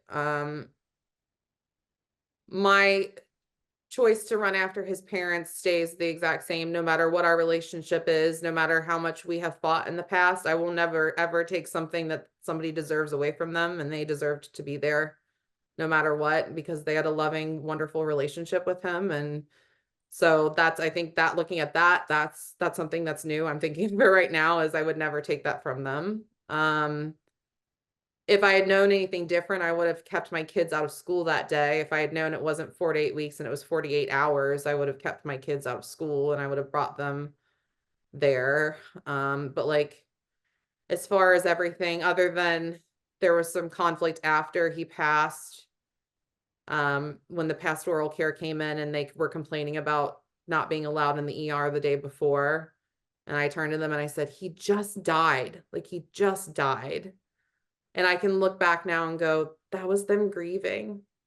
I thought they were just being assholes. But the truth is that that was their grief. They had to be angry at something. So they chose to be angry at the pastoral care, about the ER, about this, instead of my child just literally took his last breaths after an incredible battle. I mean, he worked his butt off. I mean, I thought he had weeks, and that man almost lived 3 years after his diagnosis. So he worked hard. And so I would say the process overall, I think hospice is a godsend for many people. I know some people may not have the best of stories, but for me, they were everything we needed. They were everything that we needed. And so I'm very thankful for the support. Going through the COVID process, I think I've done a lot of trying to figure out what that loss looked like, because it was still in the midst of COVID, and the funeral was then changed. Things had to be changed, and practices that would normally happen had to be changed, and things like being able to have everyone that wanted to be there to support us. I had friends that went out in the parking lot and said a rosary for us because they couldn't come in or be with me. So I had to rely on his family as my support at that time. But also I think that was sort of a precedence for what the next years would look like, because as much as we've had issues, we have put those aside. We've put them aside for the most part, and we've been each other's source of comfort. And his sisters are still my sisters, and his brother is still my brother. And when we say in-laws, it's one or two. Like, we have to figure out which in-laws we're talking about, because they're still, and they will always be my in-laws. My nieces and nephews are my nieces and nephews, and they will never be anything other than my nieces and nephews through marriage to him. Like, that side of the family, I think, got strengthened through what a horrendous process it was. So I guess the importance of family was also a major thing that I gained. That is beautiful, because there are so many people that those in-laws pop smoked as soon as the service was over. That relationship was no more. Yeah. When you hear the word anticipatory grief, what comes to mind? Or the term, I should say. 3 years of my life. I mean, anticipatory grief was awful, but I will say that I think it prepped me in a way that I needed to be prepped for this life, because my anticipatory grief came out as preparedness. It had to be organizational. I had to understand how we would survive. So I skipped a lot of parts. I didn't even think about this. So we ended up moving from the first house that we bought to the one that I'm in now. We had it built because it's right next to where he worked, and it's right next to where I did work, but I still work right next to where I did work. So I'm very close still. Yeah, I know. I draw that. Hold on. I know. So where I used to work is about 1/4 of a mile from where I currently work. So it's very, very close, maybe a mile total, actually. And so it didn't matter a whole lot about me moving those jobs. And so we moved into this house because I was anticipating that when he was gone, I had to have a house that I could have people back to. We never had people back here after the funeral. It was all done in a hall somewhere. I had to have this house because it would be easier for us to go together to appointments, and he wanted to be closer to work, so it wasn't so stressful going all the way from the west side to the east side, which was about a 35 minute commute, which when you were in Virginia, you're like, oh, that's a good commute. Like, who cares? But when you're here and you can be 5 minutes down the street or 10 minutes down the street from work, we chose that. And so we had those kind of plans, and I was worried about where the kids would be in school. So I wanted to get them in the best school system that I could, but not the best one because that would be too much. It's too big. Now I work for them, but like, it's really funny. I know I'm all over the place right now, but It's okay. there are a lot of, all of my preparation is what my anticipatory grief looked like. And then the minute that I would allow myself to go, what will it be without him? My brain would shut off and say, nope, we're not doing that. I can't go there. I can't possibly. So when he wasn't here, the anticipatory grief allowed me to organize in a way that I would be able to handle it, but not emotionally. I don't think it is possible to prepare emotionally what it will look like when they are no longer here. Yeah. It is beyond. It's like, what do you see when you see your baby for the first time? Yeah. People explain labor, but the thought of you seeing this child, Yeah. that emotion you cannot fathom.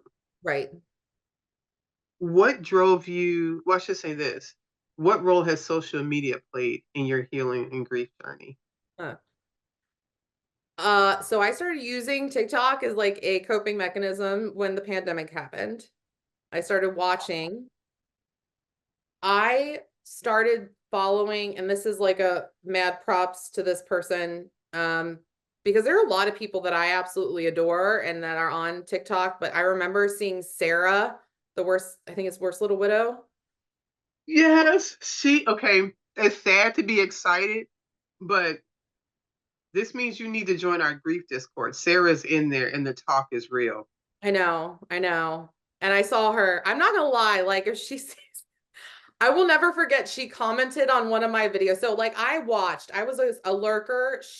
I started following her, I think right before I became a widow to like anticipate what it would Oh, look like. okay, hold on. There are a lot of people that do that. They Yes. want to get a glimpse of what this widowhood looks like. So let me find a widow that looks like I can resonate with them. Sarah's willingness to be so raw, so transparent, and so real about her journey. Like, who has time for these pretenses? And Yes. I remember her being one of the first people that I followed also, and just like, And she commented on one of my things and I lost my mind. I started crying because I was like, I love her so much. And I like look up to her so much.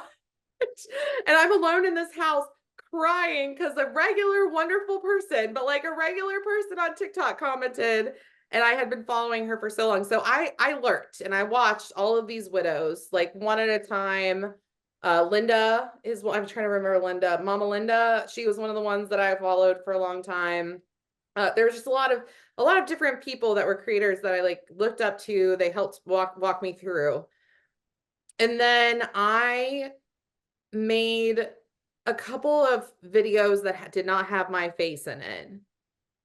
And then I made one controversial video where it was like is that video still up? Because I'm gonna need to go find it. Okay. I mean, I don't know that anyone else would think of it as controversial, right? Like I don't know that they would, but it's me standing in this room. I put it on this bookcase over here looking towards me, and it said something like, this is the sound, or this is the feeling of asking my husband to die in this room, because I was begging him, please just let go, let go, let go. Like, and so people are commenting like, who would say that, blah, blah, blah. And I was like, I have to clarify this. So my first time, I think, getting on like face video was to clarify, like, there are worse things than death in this world. And a lot of people don't realize that watching someone suffer is sometimes way worse than them actually dying. And then it sparked conversations. All of a sudden I was making videos for TikTok. I only do TikTok. I don't do any of the other social media platforms. I utilize Facebook only for the fundraiser that I do at Christmas for children of widows. But I started utilizing TikTok to tell my version of stories and to tell people what my experience has been like. And at the time, I wasn't independently licensed, so I write very specifically in my bio, not posting as a therapist, because I didn't want to get not sued, but like get in trouble with the board and stuff. And now I can say that I'm a therapist and not have to worry about it. But I But wanted you're to still sharing from the perspective of a widow. You're not sharing from the exactly. perspective. Okay. And I didn't want people to be like, oh, like I do talk about mental health because that's all I like. I did individual therapy. We did therapy with Burnside, in group therapy with that. And so like mental health was a huge part about what I talked about, but I didn't want people to go, well, she's a therapist. Of course she's going to say that. And I'm like, no, like you have to understand that I'm a widow who's dealing with mental health stuff, who is a mental health provider and telling you how important it is to take care of your mental health. So that's all. Have you seen Danielle Hot Mess Widow or something like that? I can't remember what she called it. Yes. You may want to connect with her. I will. Yeah, there are so many interesting, cool people that I've connected with through the years, and people who, if there's a troll out there or they say something, we'd hop on each other's backs and we got each other. Like my it's friend, like, oh, snap on, because we here. I'm like, all right, let me take my earrings out. I'm gonna like, you want this? Yes. So like I have like there are people that I would literally go to bat for that are complete strangers. I don't know their last names, but we have connected through this process of sharing our grief. And so it's been a really cool community to be part of. Not necessarily because we fight for each other, but because we have, and we have also shared some of the most vulnerable moments of our lives. And I think authentically, I hope authentically for everybody, the feelings that are part of this every day and how quickly they change. And what I've noticed is I'm posting, and there's times where I will post a ton of stuff and then I just stop. And that's because I'm living, and then I make a bunch of videos and then I stop posting. And it's not because I'm not engaged in the process. Sometimes there's this authenticity feel of like, I feel like I've talked about this before. I've been through this and I've already shared this on here. Or there's this person, this new widow who's expressing it so much better than I am. And I'm like, I get in my own head a lot. To But stitch or not stitch, to do it or to not do it. right. And I have like the biggest inferiority complex you probably have ever seen. As a therapist, it's embarrassing to say that, but like, it's true. Like I have imposter syndrome 24/7. So like, if I'm on TikTok and I'm like, oh, I've made like videos that I never post because I'm like, no one's going to like this. Like, no one's going to be able to relate to this, or I could have said this better. So I'm not going to. So I am not a big creator on TikTok. I'm just not, but I'm not trying to be. I'm just trying to relate to the people. How many people do you have following you on TikTok, darling? He's like 10 point, like 10,000. That's a lot of people. It is a lot of people. It is. But like, I don't care about and that's what I've said from the beginning is I don't care about the numbers. It started where I had 100 people that were all bots and I wasn't even posting my face. And then different things would get posted with authenticity and show my story, and people would relate, and people. The relating part, when somebody messages you. Yeah. How does that feel? Weird because I have imposter syndrome. and also strange, and it's difficult. This part is difficult because I have to be very careful about the lines that I tread. Oh, okay. It has to be widow to widow. Yes. And not a person who's looking for me to be trying to get free therapy or something. That's fair. That's fair. Right. Not every time, but a lot of the times it feels like I start to go into that where I'm utilizing skills from therapy, and that's where I kind of have to back away and go, first off, this is like boundaries, ethical issues that I cannot get into on TikTok. And also, I just wanted to be a widow here who can offer support, and I want to offer support, but it has to be as a widow and not as a therapist. That's fair, and that's important for people that may be following you like, she never responds to me. It's a whole different dynamic that you're dealing with that other people don't. So that's fair. Yeah. That is really fair. When did you and Jerry ever have discussions about your life after he transitioned? And if so, if did or didn't, whatever you're willing to share about that. Oh, this authenticity. Okay. So to the level in which you can give it to a kindergarten. It doesn't mean you have to tell everything. So whatever you're comfortable with. Well, so I mean, I will share it. Well, okay. I'm trying to be authentically myself. As the age goes up, I'm trying to just be me, right? So I am bisexual. And, Oh, and so I remember the day I tell people the story and I laugh and I think most people just go like this. But I remember the day he was diagnosed. We were both in separate cars driving home and he was sitting on the couch and I got in the house and we just sat there. And there was a point where I couldn't deal not being closer to him. So I like straddled him, not in a sexual way, but just to be closer to him. And I was just like, I love you so much. I'm so sorry. I will do whatever you want to do. Like, I'm here for you. And we're both crying. And he like pulls away from me and he goes, just so you know, you can totally move on with a woman. And I'm like, oh my God, Jerry, I can't even. You literally just got a terminal diagnosis. And this is your response to it, sir. But for real though, Yeah. there is a large amount of women that I speak to, and they go, "I'm going with a woman this time. I'm not doing this with a dude." Yeah. And I'm like, "Okay, I never factored that in to that being someone's journey, but that is, I've heard many people say that." Yeah. So he made a joke, but it is one of my favorite ones he's ever made. And I'm just like, I don't share it with a lot of people. I will I'm about to say you just shared it. Okay, so with a bunch of people on here who, I don't not know. to say because baby, we have 101 different countries and over 3 something. So no, you just shared it with me. Yes. I also, but you have to understand, I taught in Catholic schools for 7 years. Okay. So it's a little controversial for me to say like that out loud, but what I will tell you is a even funnier joke. This was not right of me, but it's kind of funny. My mom and I were sitting out on the deck the day that he died after the kids were put in bed. She lived with me for 4 days after that. And I told her that story and I was not out to my mom. So she found out on the day Jerry died that I was bisexual. Oh, that's all she needed. Yeah. She was like, I was like, you know what? Opportune time. She's already completely emotionally depleted. Let's just throw this at her and she will never remember. It's fine. But then later I made a joke. I was like, I'm going to move on with a woman. And she's like, okay. And so like, it wasn't a big deal to her. And I knew it wouldn't be like, it just wouldn't. And I was open to the idea. It just never was.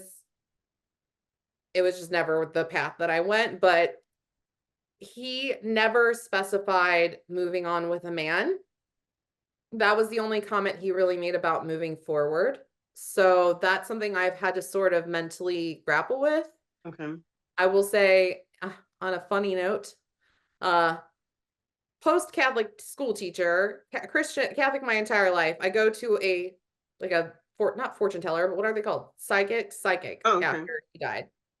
And she's like, he's lovingly jealous. And those are the words that I think about frequently, is that he wants me to move forward, but he's lovingly jealous. And I'm guessing that's why he never addressed but it sounds very much like him. Like he's lovingly jealous of this situation because he knows that I have to move forward at some point. Of course, why wouldn't he be jealous? He's my husband. You know what I mean? So like, that's sort of what I think of is like, it's okay. Because I feel like and this is a joke that kind of has continued on, is after Fran and I got together and the kids realized, his partner died as well, is what if Daddy and Audra got together and now they're a couple in heaven and we're down here, and I immediately thought of the words lovingly jealous, like the immediate word, because I was like, I would be happy for him, but I'm jealous as hell. Even though I had moved forward and I was engaged to be married to somebody new. So like, it just makes sense. Lovingly jealous sounds. So mentioning Fran. Yeah. How do we get to dating? What does that look like? Can I be honest with you? You've been lying to me the whole time. I mean, I have. Podcast. I don't know if you're interested in this, but I don't know if you're interested in the idea of just, because there's a lot. Like there is a lot between when he died and to where I am right now. So do you want to have this with the conversation? So do you want to talk about this in the conversation with Fran, or do you want to talk about it here? I don't know. Okay, so let's talk about something else. How did we get into wanting to do the Christmas gifts for widows? Huh.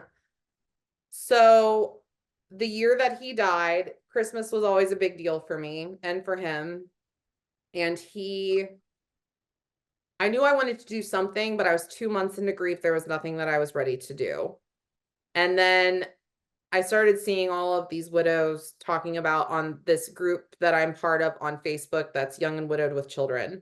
And it's a group that we have that supports young widowed parents. And a lot of them were saying, I don't know how I'm going to afford Christmas this year. I'm barely getting by on rent. All of these things that I was hearing. And I was just like, Jerry would never want a child to go without a gift. And I was like, oh, there you go. That's it. And so the second year after he died, I put out on my Facebook, hey, so we never did a GoFundMe for my family. We never did like fundraisers. We never did any of those kinds of things. So I don't know if they're like making it up for it now with this whole thing, but I put it out there. I would love to buy Christmas presents for a family at Christmas time that they're widowed. The parents are widowed. And I said, here's a GoFundMe if you're interested in, in donating, that would be great. I had a goal of $300 and my friends and family, they shared it and liked it and commented. And I ended up, I think the first year was like $3,500. Yeah, I was shocked.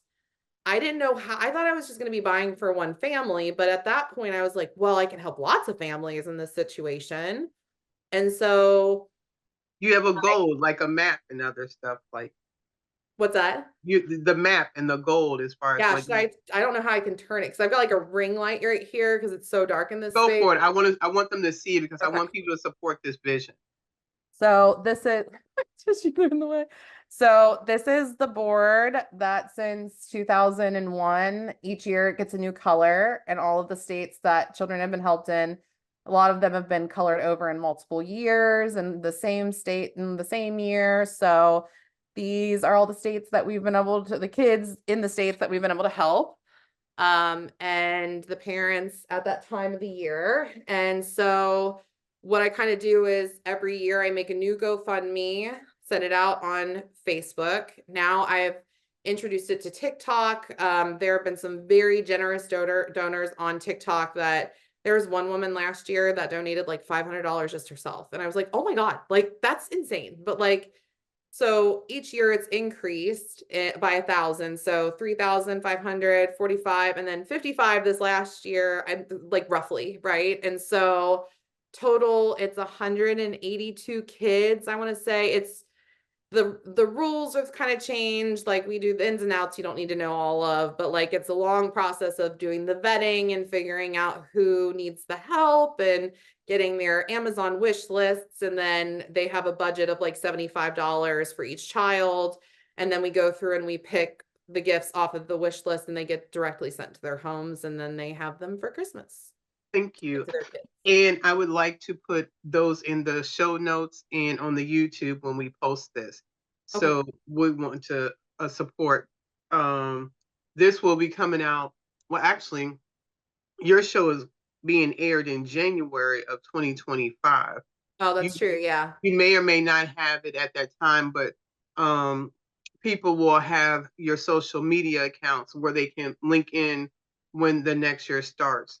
Yeah. I want to talk about the financial devastation that a widow or widower goes through when their spouse passes. What have you seen as people share that with you? It's horrifying. I mean, so what I will say is what I talk about a lot, not a lot, but occasionally on TikTok is I have widow privilege. I was lucky enough that my husband worked a job that paid into Social Security. So we get Social Security. He had an amazing life insurance policy through the government. And he said, well, I'm just going to continue it and pay whatever it is through this new company. So he took care of us. I don't know why he did it. He was so young, but thank God he did.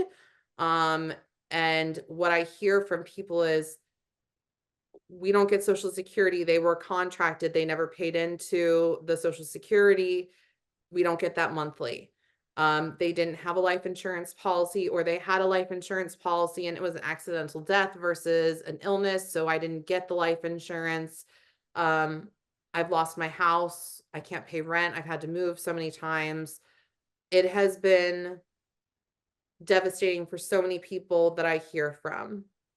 And I'm very thankful for the situation that I'm in. But what I can tell you is personally is, even with having all of the privilege that I do, I myself have seen that, like, it can go away really quick. Like, you have to be very careful about your finances when this happens, because you don't have that secondary income. You have to make decisions that you would never normally make on financial responsibility alone.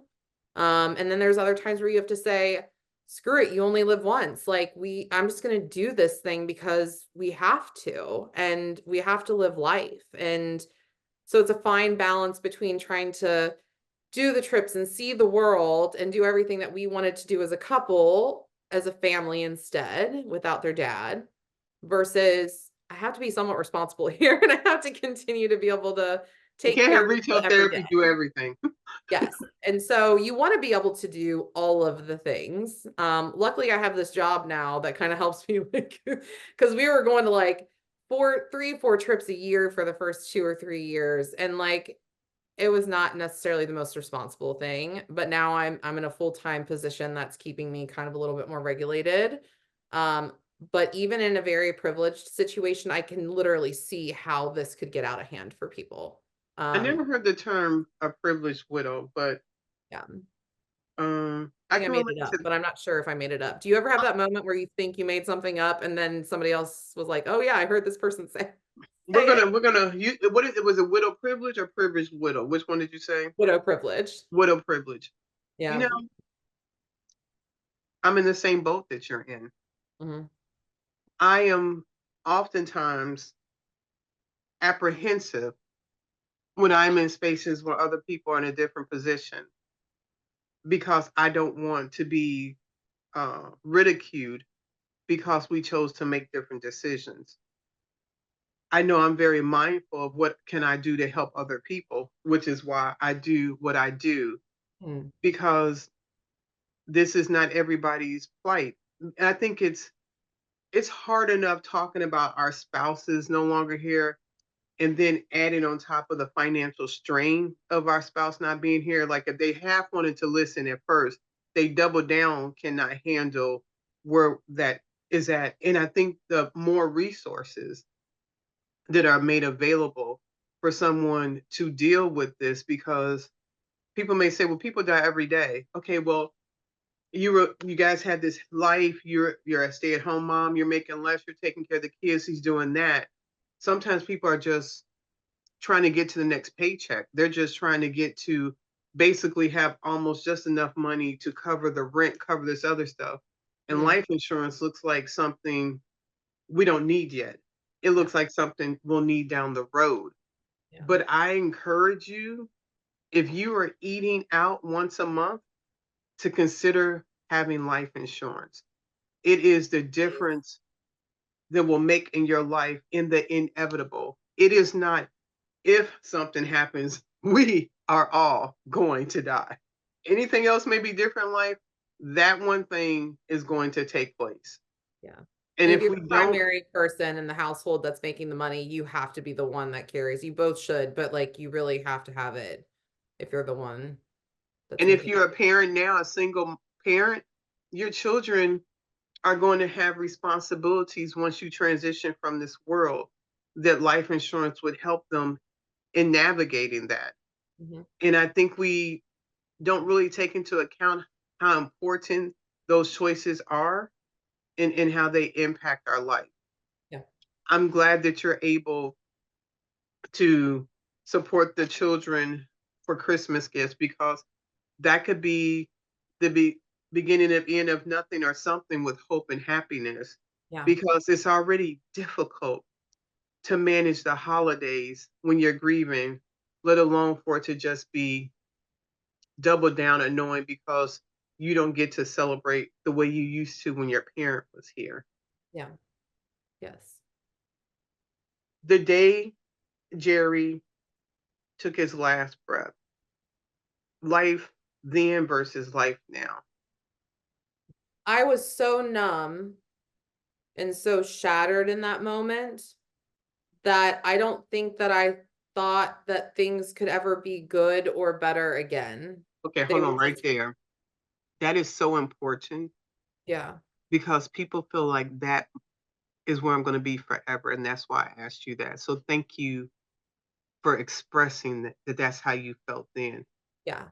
But also, I hope if anyone's watching this that's watched my videos where I try to stay hopeful and not happy, but like hopeful for the most part about what the future can be or how things might get better, that like they know that's where I started. Like I didn't start like everything's gonna be great. Like, no, my world ended. Like my babies Toxic positivity. It's going to be fine. Just hold on a little bit longer. It'll be great. yeah, I'm not the Miss Rachel of grief. I literally, I can't be, no, like, no, I can't. I'm not always super, super, like, and I'm not like rainbows and butterflies on my account all the time, but I feel like I try to not always come on as super emotional and upset and vulnerable. I try to be like, all right, so this is maybe what we can do instead, and so I don't want people to be like, oh, she's got it all figured out. And I think that's why people probably message me. You asked that question. I think people think that I have it all figured out, and I don't. Every minute it changes at the beginning. Now it's day by day, month by month at sometimes. Like, yeah, that month I kind of had it good and figured out. And this month is total, like, it just is. And so I started exactly where everyone else did, which is I walked into this house and I was fine walking up to the house, but the minute that I walked up to the house, that 6'5" man not being there made the house feel like a mansion. And it is not a mansion by any means. It's a decent size, it's a regular house. Like, you know what I mean? Like, and it felt so big and I felt so small in that moment, and the world felt like it would swallow me. That's where I was. I was numb and I was not in a good place. I couldn't eat for 3 weeks after he died. I was not in a good place. And I don't want to ever present myself as knowing everything or having it got like an understanding. I don't want to be like she understands everything, because I don't, because I still get surprised by stuff. Still get surprised by the grief coming at certain moments where I'm like, oh, whoa, that was weird out of nowhere. And then at the same time, my grief is totally different than other people's grief. And so if you think I have it figured out, it doesn't mean that I have it figured out. It may just be in your eyes of where you are at that moment that I do. But like, I can be right where you are if I let myself think for long enough about certain things I've talked about today. But like, I have to consciously make a decision of, my kids want to go carve pumpkins today. We're going to go carve pumpkins today, because that's, yeah, like we're going to go do that. Not in like a violent, I want them to still be joyful about life. Mm.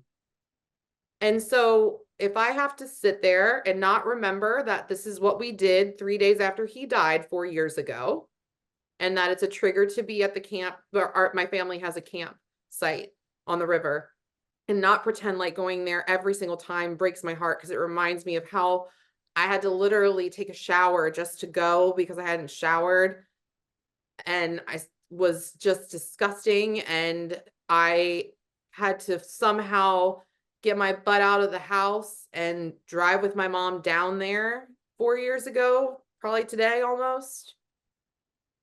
Few days off.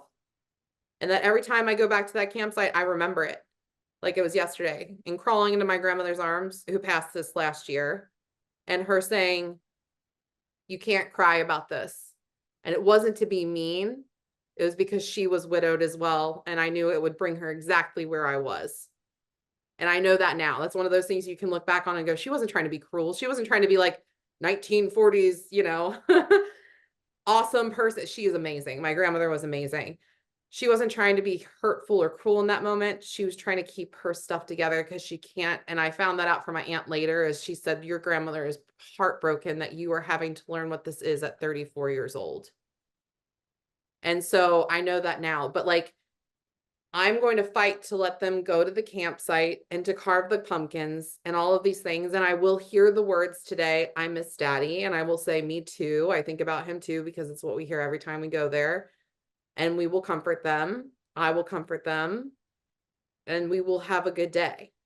Because I don't, in my opinion, I can't live life where I was on that day or any of the days that passed after it within the year, because I will never be a functional human being if I do. That's fair. 2 more questions. Yeah. Managing your grief and raising your children. It's fun. It's fun. It was a matter of, because I took some time off after he died, and I've worked off and on. I only worked like 2 days a week. So I worked part-time after that for 3 years, I guess, after 4 years. And so I had the time to get them to school. I would grieve all day. I would give myself space for it. Then I'd pick them up off the bus. We would come home, give them space for their grief, try and do something joyful with their lives. And then they would be put to bed, and I would be alone, and the loneliness and the isolation from another human would eat at me. Not that I needed to be with a partner, but there is an intense need after you've had someone in your home for the last 10 years of your life to have somebody to talk to about your day. And I would sit there and I would stay up until super late, not in a healthy way, and then wake up with like 3 hours of sleep, get them on the bus and do the whole thing again. And it was grieving when I would allow myself time to grieve. And that kind of continues till today, is I'll set time aside to allow myself to grieve. But And is it 2:30 in the morning, the body remembering that this is when he left the house? Yeah. Is there a part of that the body just stirs and remembers things that we don't always associate? Yeah, my body, like even this year, would not let me go to bed until that time was reached.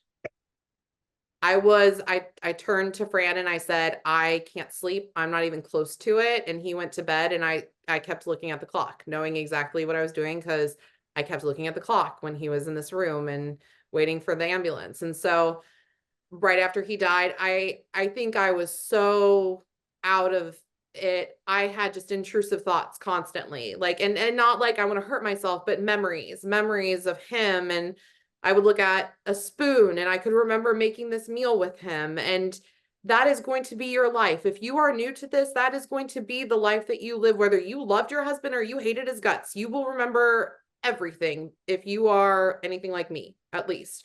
Well, intrusive thoughts and suicidal ideations are 2 different things. Very different things. But I think people get them very confused, because they're like, are you having intrusive thoughts? And I'm like, that's not what you think it means. And that's why, and that is exactly why I wanted to lean in and say that. Right. So let me, and correct me wherever I'm wrong. I want to give you a little bit of space to catch your breath. Yeah. Thinking I don't want to be in this world without my spouse is a normal thought. Yes. Because trying to imagine your existence without them is hard. Yes. Suicidal ideations, where I am now thinking of removing myself from this world and causing myself to stop, those are not good thoughts.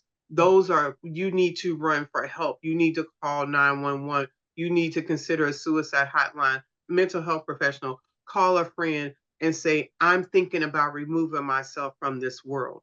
Yes. Intrusive thoughts are the thoughts that you really would prefer not to think about, that come rushing into your mind and saying, you're going to think about me and you're going to do this. Those are 3 different things. And I know you know that, but as you said that quickly, I just wanted to circle back to people that are listening, because they're listening to this conversation going, I heard the first conversation about her being a mental health professional. The words that she's saying mean something. But I just want to separate those 3. Absolutely. What would you add to that, what I just shared? Yeah, no, everything you just said, which you are totally valid in feeling like you can't imagine the world going on without your person, because your person was, in most situations, not all of them, your world. You revolved your world and your person that you were around this person. I can tell you there are many things about myself that I altered with my husband that have changed back or are totally different. And so you have to figure out a whole new version of yourself when your partner is gone. And the world itself that they lived in is completely changed. So it makes sense for you to feel totally out of place without that person that you relied on to be who you are. It makes complete sense. It's when you venture into, I'm thinking about hurting myself. These are my plans. This is my intent. I have made this note. I have arranged for these things. I have a will, not just because it's a good thing to have, but I have these things lined up. That's when you absolutely should seek medical attention. Please do. But when I'm talking about intrusive thoughts, I'm saying all day, every day for weeks. It would be seeing something, a memory of him, seeing something, a memory of him. Then I started this whole campaign in my head of, I'm going to watch as many sad movies as possible so I can just cry it out and then I'll be good the rest of the day. So it's P.S. I Love You. And gosh, what were some of the good ones? I mean, P.S. I Love You was the big one. What Dreams May Come. We Bought a Zoo. My gosh, when dreams may come. No. Just and like, so it was like, oh, if I give myself that space, I can rest the rest of the day, I'll be fine, which was a total lie. It just was a lie. It was BS. Like, I'm sorry, it's just not gonna, that's not gonna make it better. Spoiler alert. Yeah.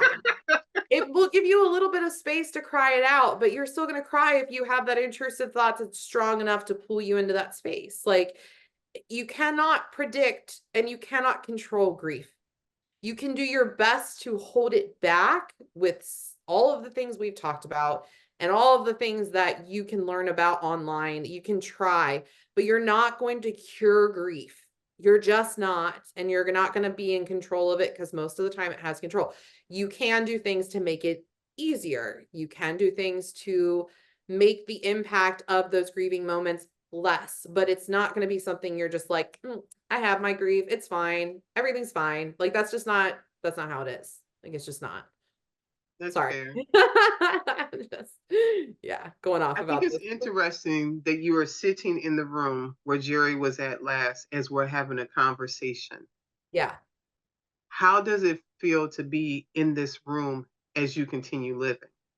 This room is not that room unless it's the 22nd of October Oh, okay. in my head.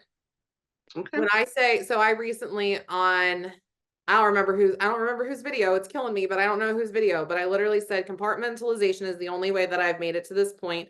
It's my survival tool. And if it's wrong, then it's wrong. But compartmentalizing, like, this room, this is still the room where I've done therapy through COVID. And this is where I did therapeutic services at night, on 2 nights of the week. And this is where I first walked in and thought of it as my office. And this was only that room because it was the easiest room to use. You know what I mean? Like, that was the long and the short of it. I think if he had died in here, it would have been tainted and I couldn't live in this house. I don't think I could. Thank you, but I know many people struggle with being in a space and where there are negative memories or Yes. unhappy or sad memories. Yes. It goes back to you saying we choose on what we're going to focus on in this space that we're in, whether that space is time or a physical location. Yeah. We have more memories to choose to focus on. Yeah. I think one of the interesting things about grief is how it can sometimes erase all of the good memories that we had with that person, and all we can remember is the moment they died. Yeah. And it once again crawling through volcano ash to get to, I know those good memories exist. I didn't make it up. Yeah. Because when I'm able to tap into those, though I miss him deeply, I do know this is part of the human experience, and I have so much good to hold on to versus holding on into those negative moments. But where I get most emotional, and I think where I get most emotional is when I think about the happy thoughts and the memories. Oh, okay. And so I think that's okay though. And now, so memories that at the beginning where I would look at a spoon and go, we bought this that year when we had this sale going on and we made a big deal about it.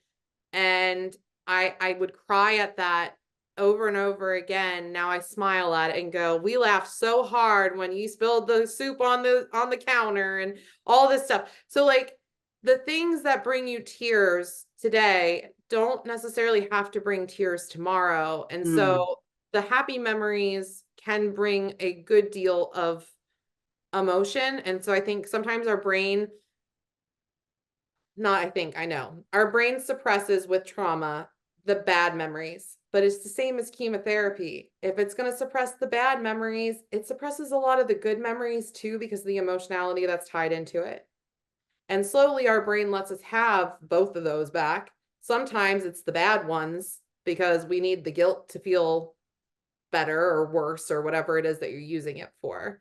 But as the good memories flow in, the response to it changes. And what is next, and I'm not saying it any timeline. Like, I don't know how long that takes for everyone, but for me, there are some things I look at and they will still bring me today. Going to the campsite that I was talking about will bring me feelings. Like, they will bring me somewhat negative feelings because of the situation and the timing of the year. But I also know I'm going to watch my kids be happy today, and that's going to bring me joy the way that he would want. Because, by the way, I haven't said these words yet, but he was the best dad that has ever. People like say that I'm like, no, you don't even know. Like, my husband, he would have been there with the foam finger. He would have been taking his daughter to dances with flowers in her hands. He would play with those kids. He woke up and fed those babies when they were babies. There was no like, oh, it's all you have to do all the work. He was an active father. He was the best dad. And so, like, when I see them happy, that's what he would want. And that brings me joy, right? So, like, originally, them being happy was like sad because he's not here to see it. And there are still those moments like big graduations and things like that. But last night we went to a trunk or treat and they were happy, and it didn't bring me sadness. It brought me joy that they're joyful. So things transition back and forth, the ebbs and flows. And for me, that's just my goal with this entire process, is them and their happiness and their joy and their being okay. And that is my purpose in life now. That is fair. Because that's what he would want. So I have to ask you something. Yeah. I think we need a different conversation to talk about dating, and or we have the conversation with you and Fran. That's a different discussion. Can we do that? Yeah. Okay. So there's part. I don't want to do a lot of that with him with me, because I think that might be really uncomfortable. I need that to be your conversation. Yeah. So we don't know how many of these are going to be, because I may have a conversation with Fran and we may go, after he finishes that, it's too much to put together. So, okay, so we're going to have another one. Okay.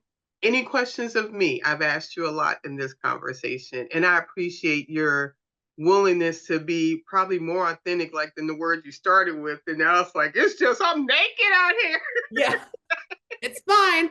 It's fine. Everyone can see me. I'm just like, it's like the dream in that you're naked in front of everyone in high school. I'm just like, okay, it's fine. It's totally fine.